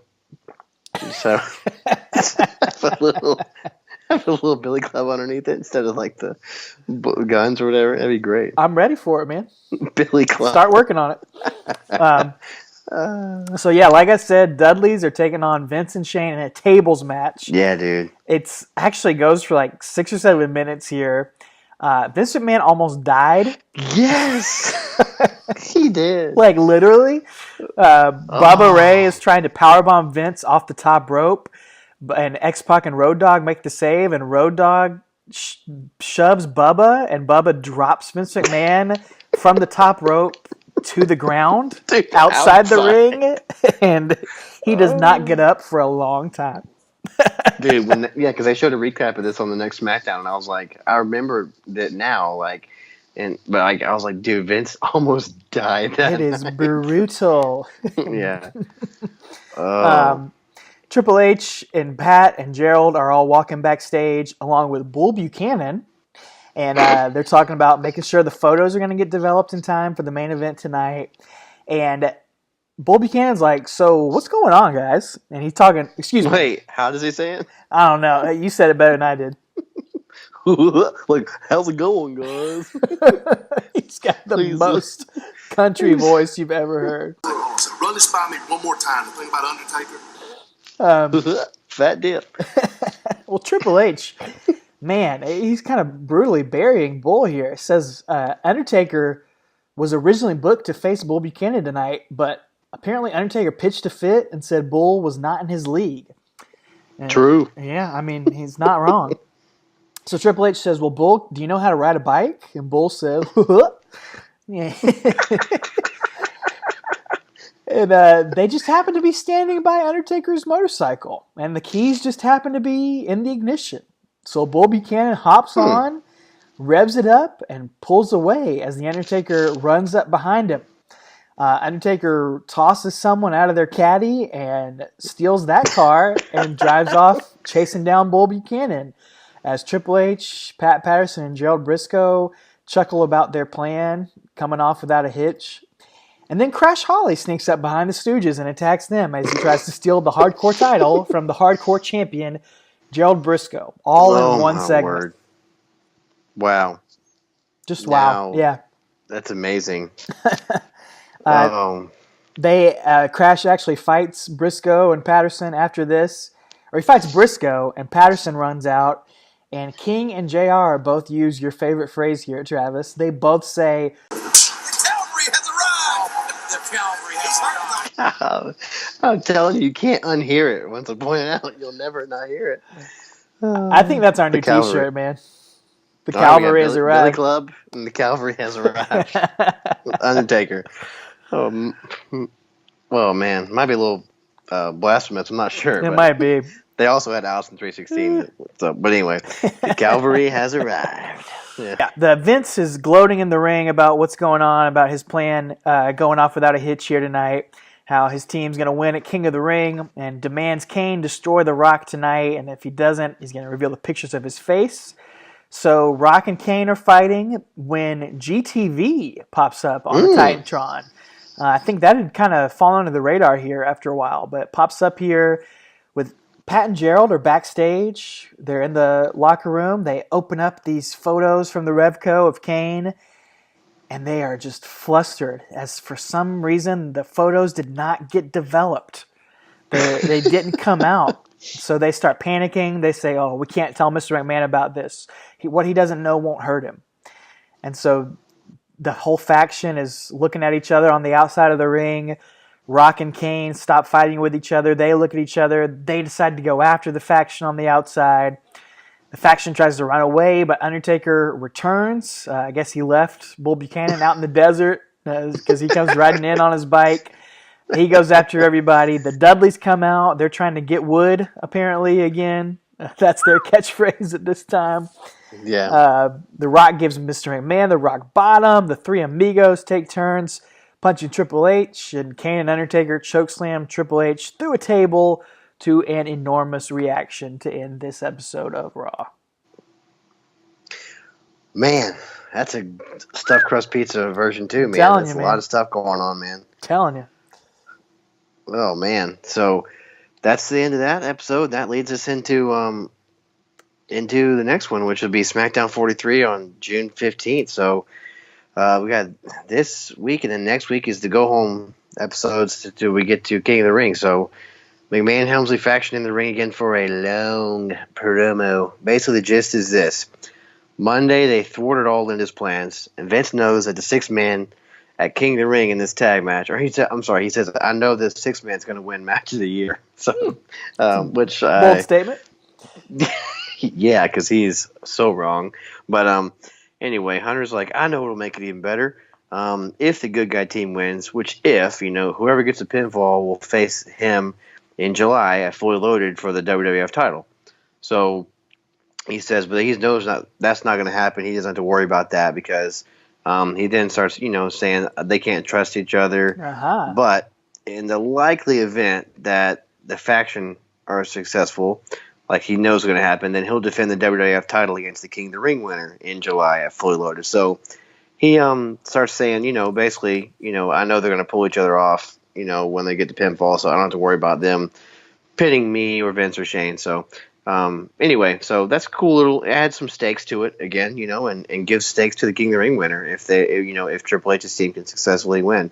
So Vince says tonight Y2J is going to have a surprise. So is Taker and so is Kane because, again, Y2J was the surprise on Monday night facing Triple H. So we see Taker coming backstage, arriving on his bike, and he's greeted by a bunch of cops, Vince and Bull Buchanan. So Vince and Taker, he says Taker's going to be arrested for stealing the car on Monday from the guy. So whoever he stole that car from I don't know just who called it was. Yeah. the guy. That guy. Yeah, that guy. There's always that guy. So Taker gets cuffed by the cops, and Vince is kind of berating him as he walks away. And then I just want to say Taker's got a fat dip in his mouth at this point. So he's loving his paycheck he's cashing because he gets to be himself and just have a fat dip at work.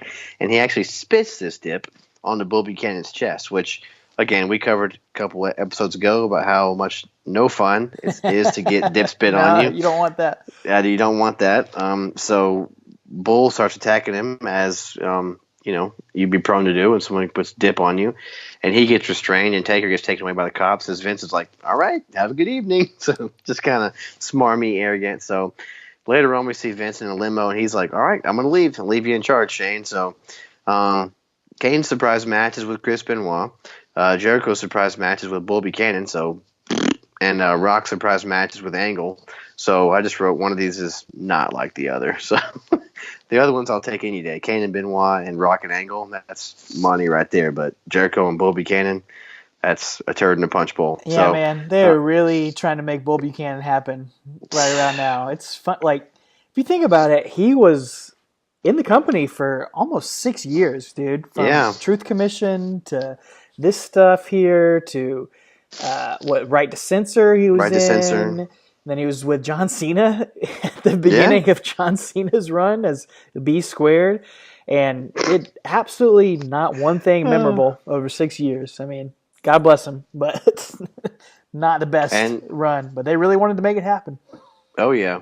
Putting him with Jericho here. So, yeah. He's in the King of the Ring tournament. He's on the pay-per-view. He is. That's a match I was talking about earlier that the crowd doesn't care about. So, but yeah, we got the main event is Rock and Angle, and it's DQ finish because we get Triple H, Shane, and Bull. They come out and attack Rock, and Kane makes the save.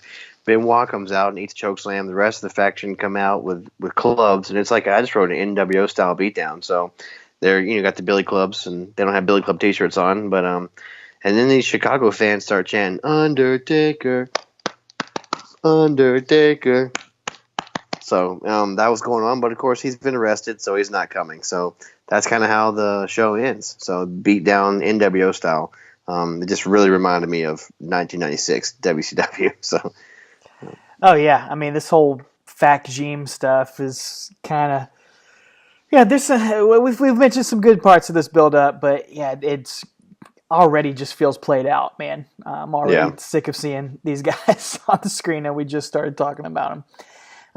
So yeah, the final two shows leading into King of the Ring 2000 here is the gimmick for this episode of Raw. I'll try to blow through it here. Is that Linda McMahon she has sent a fax to Vince McMahon, basically challenging the size of his grapefruits. Furthermore, in this fax, my wife, in a personal attack, questions whether or not my grapefruits have shrunk to the size of raisins. What is wrong with Linda McMahon? Why don't you? Shouldn't she know? She has 2 children with him. He wants her to prove what sort of man he is. So Vince says he will do that. He's going to give chance for Taker, Kane, and Rock to make the match at King of the Ring a title match. Like you said on SmackDown, he's going to give them another chance to make it for the title here. But to do so, all 3 of those men will all have to win a separate handicap match tonight. And if even one of them lose, then the match at King of the Ring will not be for the WWF title anymore. So it's going to be Kane versus the Hardys, Rock versus Test and Albert, and The Undertaker versus Bull Buchanan and Big Boss Man. So those are our 3 major matches for the night. Undertaker defeats Boss Man and Buchanan pretty handily here. Thank God. Yeah. Bull is like Big Boss Man's protege. That's the gimmick here, but they're having some communication problems, and they actually break up here during this segment. Boss Man walks away from the match, so that allows Undertaker to hit Bull Buchanan with the chokeslam and walk away from it here. I think you guys will notice out there that we have not been talking about the Last Ride Powerbomb, which I think we all associate The Undertaker from this time with, and we have not seen that yet. He's been finishing people with choke slams here. That's been his move of choice. So I'm not sure when that actually debuts, but we don't see it at all here during this King of the Ring stuff. So in case you're wondering about that.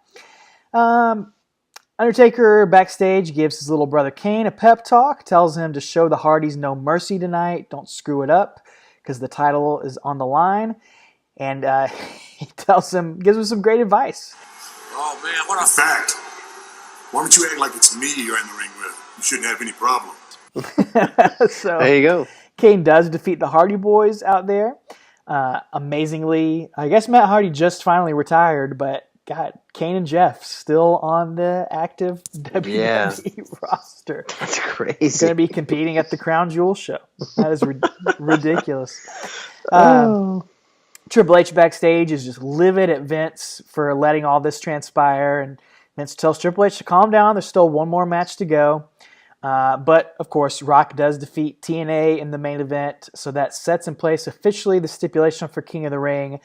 If anyone on the Three Amigos team pins anyone on Triple H, Vince, and Shane's team, then that person will win the WWF title. So Triple H flips out backstage, starts trashing the dressing room, and Vince tells him, let's just wait till SmackDown. I've got a plan. So, Travis, tell us what that plan might be.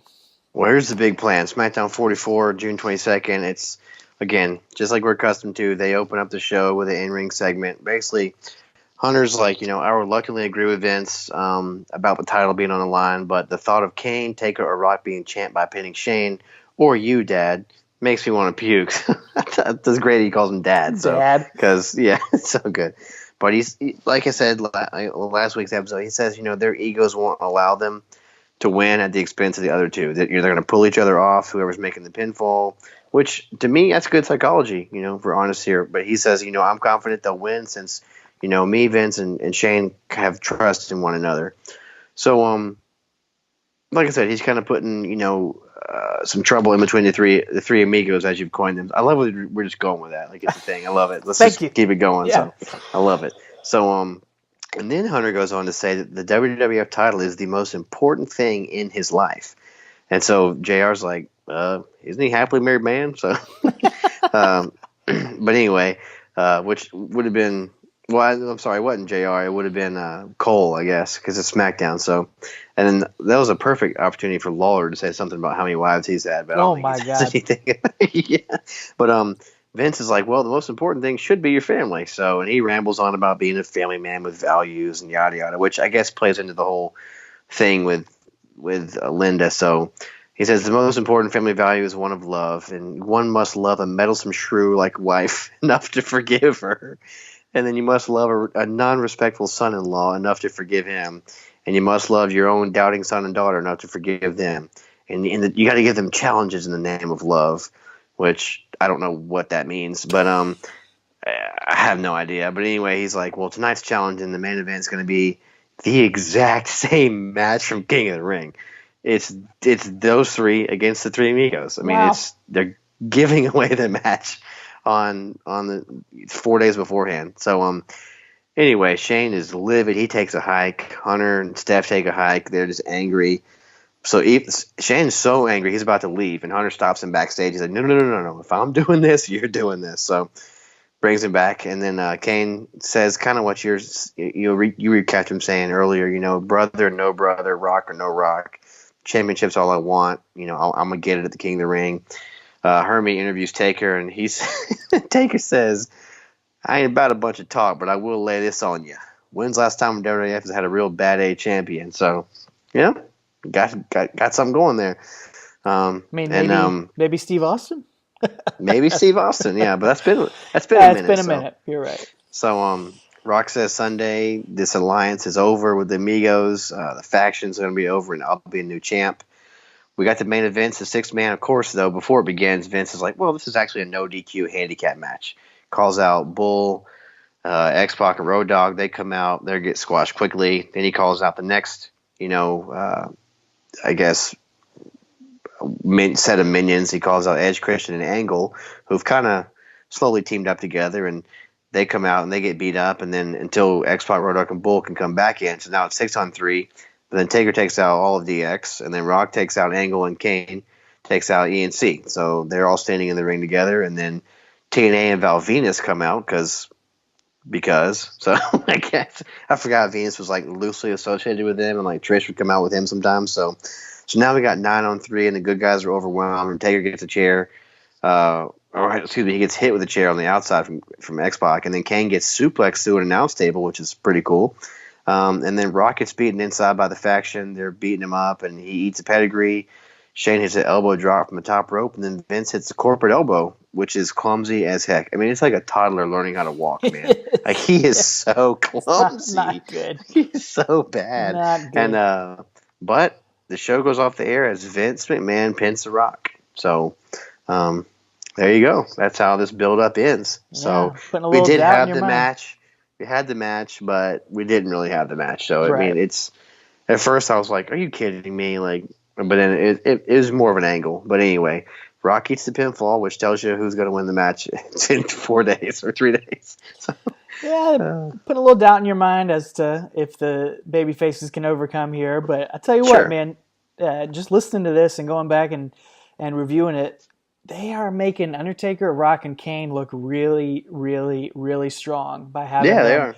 beat up 6, 9, 9 12 guys every single week. Seems like it's taken so many people to take these three monsters down. So putting them over as huge, some of the biggest forces in the universe, if you will. And that leads me to point out that I want to plug something here. It is a comic book that one of our listeners sent us, an original comic book that they designed called Invasion from Planet WrestleTopia. And it is available on Amazon. You can search for it on Amazon. They sent us a couple of review copies of the first 2 issues on there that are available on Amazon. You can get on Kindle or actually get the paperback copy. It's pretty neat, man. It has got this just old school drawing in there. It reminds me of the comic books I used to read when I was growing up. Man, it felt very retro, very old school, about a wrestler having to fend off an invasion from some aliens from another planet, and they get this transmission on their planet about him cutting a promo about being the best wrestler in the universe, and so they want to face him down. I encourage all of our listeners, if you're into comic books and into wrestling, you can go check that out. You can find them on Twitter at SBP_comics, on Facebook as well, or like I said, you can search straight on Amazon, Invasion from Planet WrestleTopia Comics.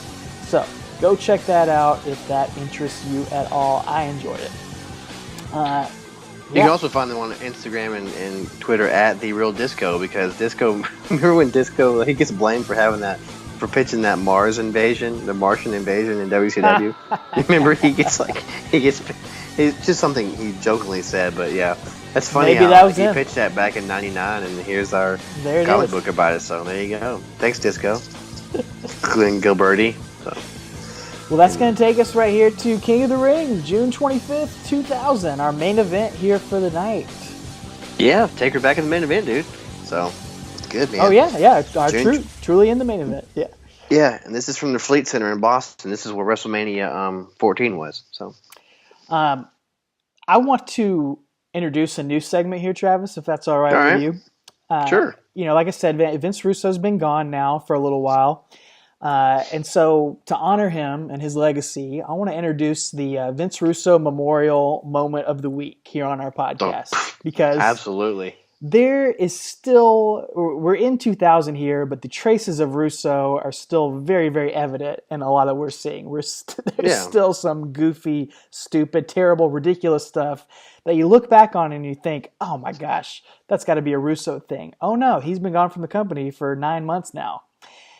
So this week, the Vince Russo Memorial Moment of the Week goes to, on this King of the Ring show, Pat Patterson wrestling Jerry Briscoe for the hardcore title in a hardcore evening gown match. That's right. Two Hall of Fame legends, past their prime, 20 years past their prime, wrestling in a hardcore cross-dressing evening gown match. This really happened, ladies and gentlemen. And Vince Russo was not there to book this. Not at all involved. He also didn't make Mae Young give birth to a hand. Just saying. True. He did not. We'll cover that. That'll be our moment. It has to be our moment when we get to that one. So.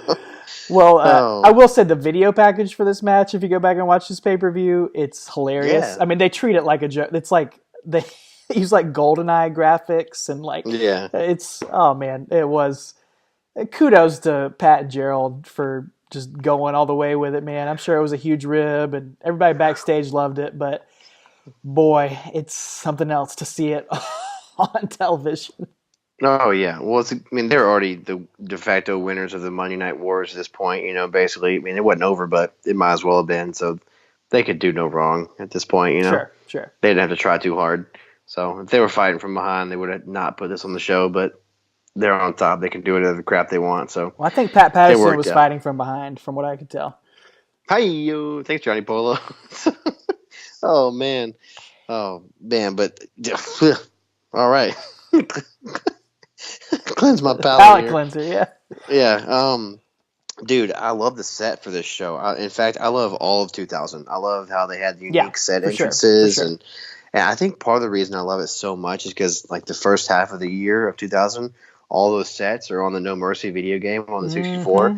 So that's probably why I have such great memories of this. But at some point backstage, we see Vince going to talk to Linda, and he's like, "I'm not going to let you get under my skin tonight. And I'm going to keep my cool." And she's like, "Well, oh, excuse me." She apparently confronted him on Heat earlier. If you guys noticed, we had been covering Heat. I went back and read reviews for every single one that we went through. Literally no build up for any of this. So it's just all Triple H fought Hardcore Holly on the Heat prior to this week for some reason. Really? But Yep, defended the title against Hardcore Holly. Wow. It didn't lead to anything. That's why I was like going to go watch it, but it had nothing to do with anything else. So, but other than that, it's all just mid-level stuff. So there are a few promos backstage before the match. yeah, Michael Cole, our investigative journalist, talks to Kane and again says he's coming for the title. That's the main thing. That's what Rock and his brother need to understand. And then little baby Jonathan Coachman, man, baby face, talks to Undertaker. Undertaker says, it doesn't take a brain surgeon to figure out that Kane wants to be champion. It's the most coveted prize in our game today, but there's only one man that can wear the title, and I did not come here to Boston to lose. So just enforcing that these three guys are not going to be on the same page. They are all going to be out for themselves here in this main event. right, yeah, and it was good stuff. I mean, it was so funny to see Coach. Man, he's just so young and skinny, and I mean, it's 18 years ago, so all of us were. But anyway, it's just funny to see him, who he is now and where he came from, and he had so much hair on his head too. So yeah, but no goatee, none on his face. Nope. It's like a baby. So funny, man. So yeah, and later on in the night, we see Kurt Angle win the King of the Ring. So if all goes according to plan, he can face the champ next month at Fully Loaded. Right. So we see him actually during the match watching backstage. So drinking a little glass of actually not a glass. He's drinking from a carton of milk. Straight from the carton. Yeah, that's hilarious. So that's funny. Yeah, good stuff. The faction, they are not on the same page either, though. Nope. Especially Vince. He's frustrated with everybody. So dissension on both teams is the story for this match. Because Triple H mainly is frustrated that his title is on the line here, and he doesn't want anyone out there possibly losing the title for him. So they do this cool little thing. They show Kane, Undertaker, and The Rock all just kind of getting in the zone backstage. They zoom in on each of them, just kind of doing their final preparations for the match before they do their entrances. Vince and Shane enter together, come out first, and then Triple H and Stephanie come out separately. And JR brings up continuity here. He talks about Vince and Shane getting a win at last year's King of the Ring on a team. So they've got luck on their side. They've done well in the King of the Ring in the past, and they know how to work together. Yeah, man. Too bad Bossman wasn't helping them out this time, like right. He allegedly did last year. So, yeah, I mean, you got to give him kudos for remembering that kind of stuff. So I appreciate that. Yep. Yeah, absolutely. So Kane comes out first for the Amigos, and Taker's out next with this horrible music, and the editing is just, dude, it's so bad, It's brutal. It's so bad. Like, just the crowd, you can see them on their feet, and but they're not, the sound doesn't match. It's so awful, man. So awful. So, anyway, but he comes in from a side entrance, and his motorcycle's got flames on it. It's been a different motorcycle every now and then on these episodes of SmackDown. It's not the same one. I don't know if they just rented one in each town they were in. I mean, Preacher would say they got it from like Cycles R Us or whatever. So who knows what they did. So, but anyway, he's rocking that trench coat, fingerless gloves, the sunglasses, bandana, black leather vest, and black leather pants. Not like back in '96 though. But no, he's the leather man tonight. Yeah. Oh yeah, nice little Pearl Jam reference there. Got the leather man. I was thinking SNL. Oh, Jimmy Fallon, Ratio. Yeah, Leatherman. I was singing Pearl Jam. So. Understandable. Yeah. Anyway, but his hair's down. He's had it in braids the last couple of weeks on Raw and SmackDown, but he's got his hair down. Letting his hair down for this match, man. Let it all hang out. Absolutely. Rock comes out last, and the pop is just again. it's just getting redundant. He's ridiculously over. So, ridiculous. Earl Hebner is going to be the referee here. We've talked about him kind of Yep. being involved in these storylines. He's officially been reinstated by Linda McMahon, so he's going to call the action right down the middle here. And Shane McMahon decides he's going to start things off for the heel team, Yeah. just going right after Kane. He's the giant killer after all, and I guess he's trying to refute all the chants out there where Shane's being called a, little putty tat. Yep. He wants to prove Simba. everybody wrong. Yeah, he's Simba. Yeah. Shane tries to negotiate getting a free shot at Kane, and Kane obliges, but Kane just shrugs it off as Shane punches him and just tosses Shane around here for the first few minutes of the match. Oh yeah, it's great, man. It's like playing with my wrestling dummy back in the day. So he eats clothesline from Kane, and then Kane does a military press slam, as we mentioned last week. That who's that? Brian Clark, Crush. Yeah, Crush would do, and he actually like pumps him up and down several times, which is cool. Kane goes for a chokeslam, but Vince comes in, and he actually gets grabbed as well. But then Hunter breaks that up. That would have been cool to see that. But again, you got to tease the audience, leave them wanting more. So this point, I believe Rock tags in, and he nails both McMahons. Kind of has a stare down with Hunter and does the old, just bring it hand motion that he's so famous for, along with every other 1,000 catchphrases and motions he had. And then Shane attacks him from behind, and Rock actually gets beat in the corner by Shane. Rock is taking a lot of offense from Shane McMahon here, so a lot. Yeah, Rock reverses and tosses him out, though, and this is where Undertaker is going to tag himself in. He gets a blind tag on Rock, and that's what you're going to see from the babyface side. None of the tags are consensual here. Right. A lot of blind tags going on, and that's ultimately my problem. I mean, that's what you have to do here. Like, why would anyone on the babyface side ever tag out? Because they might cost themselves a chance at ever getting back in the ring and winning the title. So you have to have these blind tags to make it make any sense. So Undertaker does get in, and he just has a blast in there. He is narrating his beatdown on Shane McMahon. Yeah, this is my favorite part of the match. He goes, "Hello, Mr. Turnbuckle," and he nails Shane's head into the turnbuckle. And Lawler on the commentary is like, "Mr. Turnbuckle." It's like he loves it, man. Over here.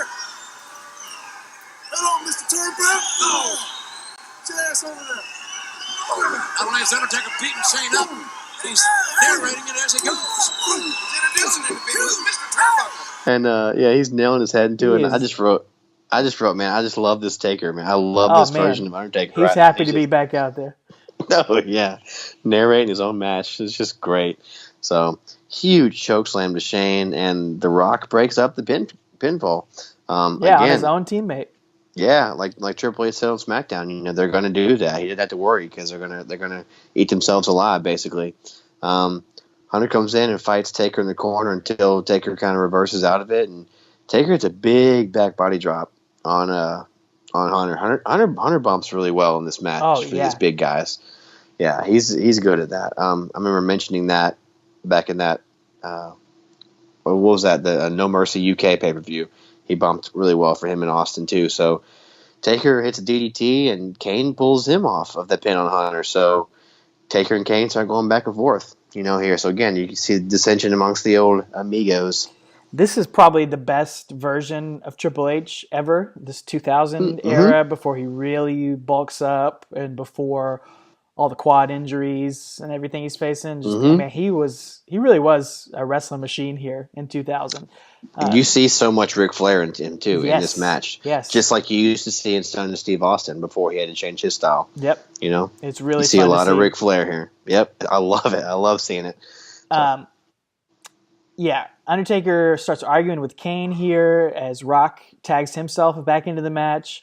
My head is just spinning from all the overbooking here, man. It makes sense. Like you said, it all makes sense. It is what they should be doing, but sometimes you don't have to reinvent the wheel booking a match, man. You could honestly have just done a fatal four-way with these four guys and maybe done something like that without all this tag team stuff and without all the McMahon nonsense going on here and all of these friction between all the different teams. There's just so much stuff going on, and it's more than the crowd can handle. Man, they are really, really quiet during this match until the very end when they finally wake up, and they don't know really who to get behind or who to cheer for out of all these guys. It's I don't know, man. It wasn't the best match to really come back into as far as the podcast goes. I was a little let down by it.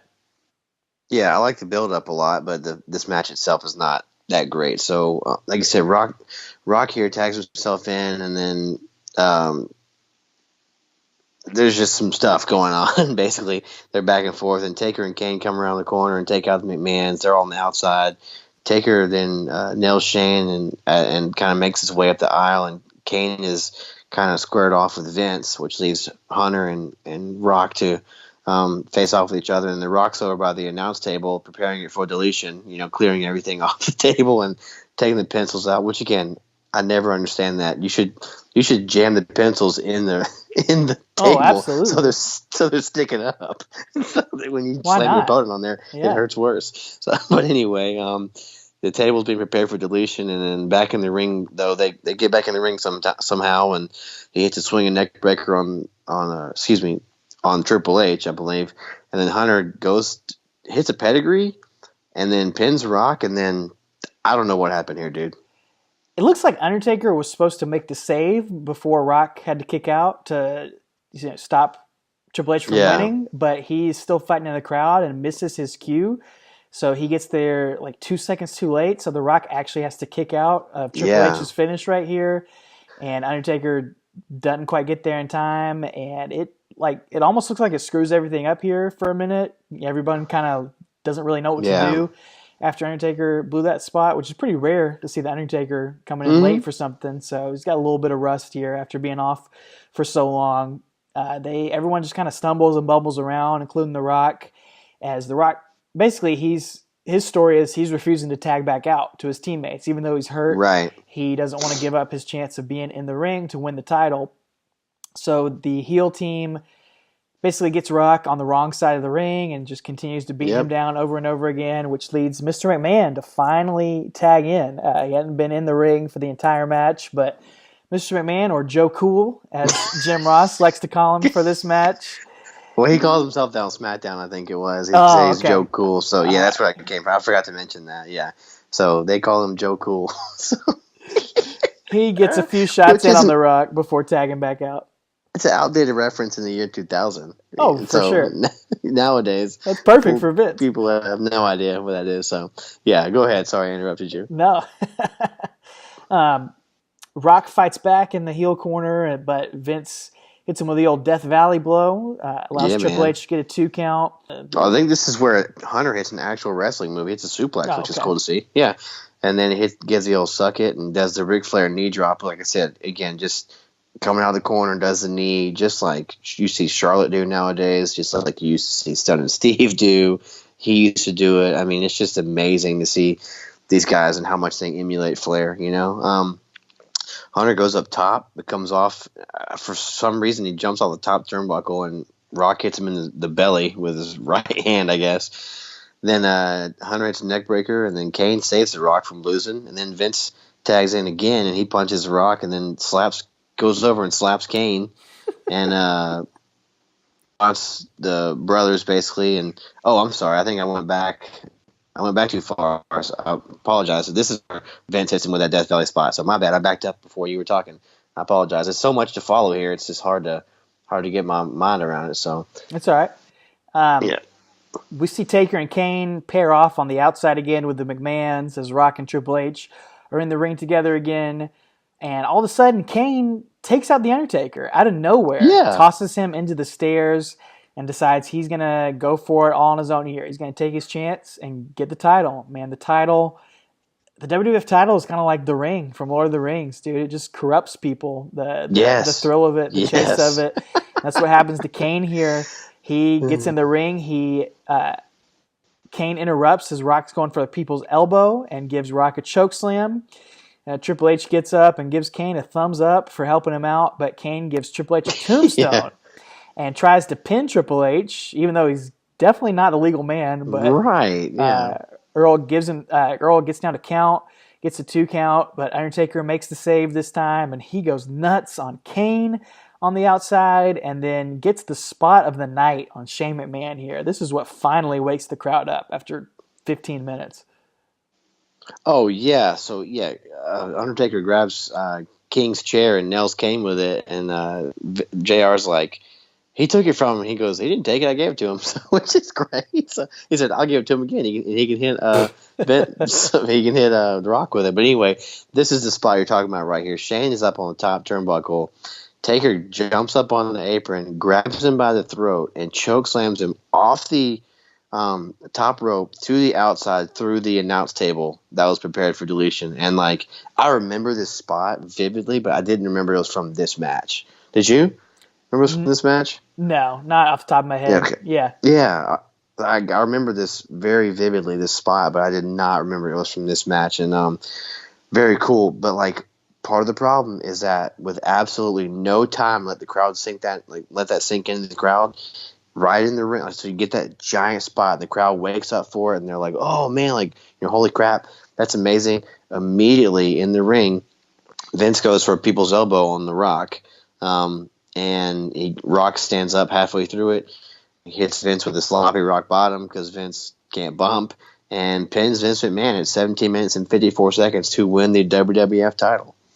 So yeah, The Rock pinned Vince McMahon to win Triple H's WWF title, much like he pinned Mideon to win Undertaker's tag team titles last week. Yeah, so he's got a penchant for pinning the wrong guy to win the title. So, but my only problem with that giant spot was they didn't let it breathe at all. Man, there was nothing, like there was no room in between to let the crowd breathe, and it was just boop, match is over. It was just like, man, I feel like they should have let it sit for a minute, and I don't know. That's just me being nitpicky, I guess. But no, you're right. If that spot happened in 2018, there would have been 10 replays from every different angle immediately afterward.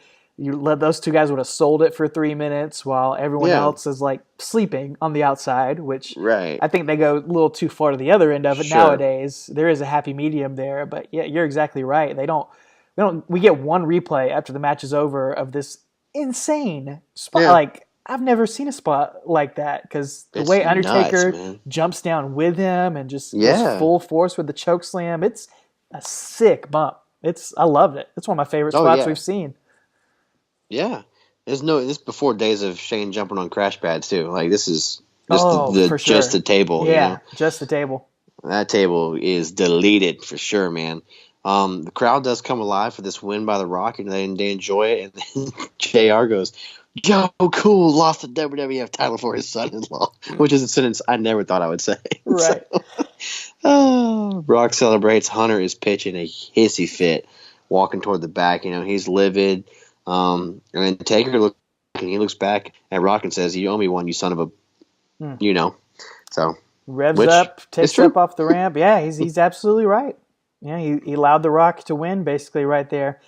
And, oh, man, it was a little bit of a disappointing match to come back to, in my opinion. I'm ready to see what the Undertaker can do in some solo matches. I think we got a fun one coming up next month. But honestly, it disappointed me too just to see that we're already going back to the Undertaker and Kane again, it looks like here. I mean, I love both those guys. I love their story, and it is great that they're always connected with each other, but also, dude, he just came back after 9 months, and that's the first thing we're going to go to here. We got all these fresh new guys that are coming around, but we'll see where things go from here. We'll see where he winds up next, but we're going to go into Fully Loaded 2000 next week as we keep the Undertaker motorcycle ride rolling up to the last ride of his career, one match at a time, as he is going to face off against the King of the Ring winner in a fresh match here. First time ever seeing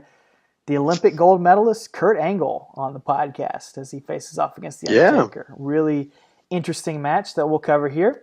That'll be on next week's podcast. We'd love to hear what you thought about this match, about King of the Ring 2000, about The Undertaker's big return, the debut of this character, your memories of that, of Judgment Day, of any of this build-up, of course. Like we said earlier, you can hit us up on Twitter, Facebook, and Instagram at Talking Taker to give your feedback on all of that. And you could subscribe to the podcast and leave comments and feedback at Podbean, on Apple Podcast, Google Play, Stitcher, and YouTube as well. As many other services where you can get podcasts, but those are the main ones. Absolutely, you can. And we're going to be back, like I said, next week. We might have to take a pause after that because a week from this Friday, my daughter is supposed to be born, scheduled to be born that day. So we'll let you guys know on the Twitterverse or social media platforms what we're doing with that. So we should be okay. I think we'll be all right to make this show drop when it's supposed to on each week. But if we have to for some reason delay it, we'll let you guys know and notify you. All 10 of you. I'm just kidding. There's more than 10. But anyway, we do like to keep it consistent if we can. So anyway, but yeah, that show is going to be fully loaded. This show is fully loaded. It's overstuffed. Yeah. Crust pizza. We'll try to streamline a little bit next week. We won't have so much ancillary stuff to talk about or stuff, with him coming back. We'll just get to the meat and potatoes of it. But I'm excited about that one because Kurt Angle is interesting, especially in 2000. I hated him because I was supposed to hate him as a character. Right. So, he did his job very well. But why don't you hit us up with our Twitter stuff before we sign off here? So last week we both gave out our top 10 Taker matches of the 90s, top 10 pay-per-view Taker matches of the 90s, and I didn't even think about that, of the 90s. Of the 90s, true. That's right. And Travis, sorry to tell you, but our Creatures of the Night agreed with me. They voted for my top 10 over your top 10, 66 to 33%. So sorry to tell you, man, I had the better top 10. Well, everyone's entitled to their own opinion. So opinions are like cake holes. Anybody has one? Well, I think it's the whole saying. Yeah. No, I mean, I can't go wrong with yours. Yours was great too, man. Yours was too. I think it's because I put that Big Show tag team match on there. It's probably what got me, what made me lose. Well, interestingly enough here, we asked for you, the fans, to vote. We put the poll up on the Google Doc to tell you to vote for your top 10 matches, and I thought it was interesting that my top 10 won out because this list honestly has a lot more in common with your top 10. The fans vote really? Here. So here are the top 10 matches that came in for the fans' vote of the Creatures of the Night. We actually had a tie at number 10. So we actually have a top 11 here, but a tie at number 10 for two matches from 1996, Diesel and Undertaker from WrestleMania 12, and Bret Hart and Undertaker from Royal Rumble 1996. And I believe both those matches were on your top 10. Both those were on my list, yeah. Not on my top 10. Number 9, another match that was on your top 10, not on my top 10, Undertaker versus Hulk Hogan from Survivor Series 1991. It's a big title win there. So that one surprised me, getting on the fan top 10 list. Number 8, King of the Ring 1996. Undertaker versus Mankind. That was on my list. Number 7, the Ground Zero match between Undertaker and Shawn Michaels. That made both of our lists right there. Number 7. Number 6 was the infamous Final Four match. Undertaker, Vader, Bret Hart, and Stone Cold Steve Austin. That was number 2 for both of us on our list. Yeah. One of our favorites. And it did get into the fans list here, a little bit lower at number 6. Number 5 on the fans list was Buried Alive, 1996, Undertaker and Mankind. Made both of our lists as well. A little bit higher for the fans than on our list. Seemed like they liked that one a little more than we did, but still made it on there on the top 10. Number 4 here, a match that also made both of our lists, Bret Hart, SummerSlam 1997, the SummerSlam. The SummerSlam, SummerSlam, right there. Arguably his best straight-up wrestling match, I think. And here's the real crazy one to me. The real, I don't know, the one that really jumps out here. Can I guess? Sure. Is it Kane Taker from WrestleMania 14? It is Kane and Undertaker from WrestleMania 14, a match that did not crack either one of our top 10s, got number 3 on the fans' vote. I had a feeling that was going to be up there just because I think people remember that, and I probably would have put it up there too. until you go back and watch it. Go back and watch it, people. It is cool, like, to see that and the storyline and everything. But I remember you and I both being kind of underwhelmed with the actual in-ring product there. Yeah. So number 2 was actually our number 1, our both consensus number 1, Bad Blood, 1997, the Hell in a Cell match.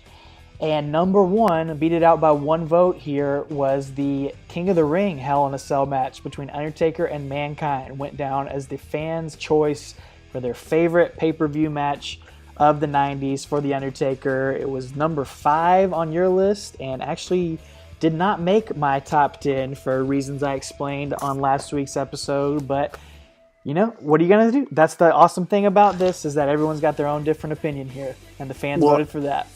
Well, I would say we're even then, because literally every one of my matches made that top 10 except for the tag team match. Yours had several left off. Yeah, I don't know, man. But you won the other poll, so I'd say we call it even. We'll call it even. We'll call it straight down the middle. Yeah, I'm just kidding. It doesn't matter. We'll see what happens after this era. We'll put a new vote up after this one. Yeah, that's right. We had a lot of great Twitter comments from everybody over the past week. Way too many to read, but Gino McMannequin was killing me with some of his memories from this era and from the early 90s era as well, talking about everyone being freaked out about the Berserker back in the day and agreeing with some of this classic Johnny Polo commentary. Dolores Hooper shared some classic Undertaker comic books. Speaking of comic books earlier, those were really cool. Love to get our hands on some of those. Randy Turco shared some Undertaker classic merch. He doesn't have the foam hands, but he has some Undertaker foam fingers out there, which is pretty neat. That his wife actually had back when she was a teenager and a wrestling fan. Yeah, pretty rocking. And then a lot of people shared some of their favorite Biker Taker memories in preparation for this show. So very, very cool to see all that. We love interacting with you. Continue doing that. Thank you for everyone who retweets, likes, shares the podcast, lets people know about it. Like we said, if you got fans in your life of this era of The Undertaker, if this is their favorite time, please point them towards us and let them join on with our journey.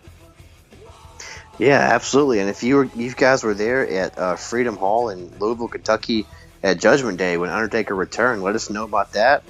If you were there at Boston and Beantown when this match we actually covered, King of the Ring 2000, if you were there, let us know about that. Let us know what your memories were seeing him back in the ring on pay-per-view for the first time.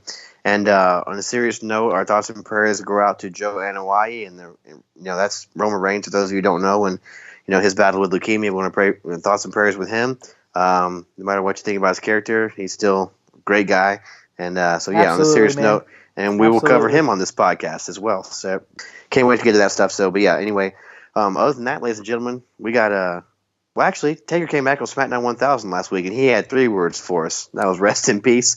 But I got 2 words for you. That's take her easy. Well, the new year is upon us, Andy. So, in my opinion, I think this is the most relevant time to look into the future. The future, Conan? That's right, contractual friend. Let us all look to the future. All the way to the year 2000.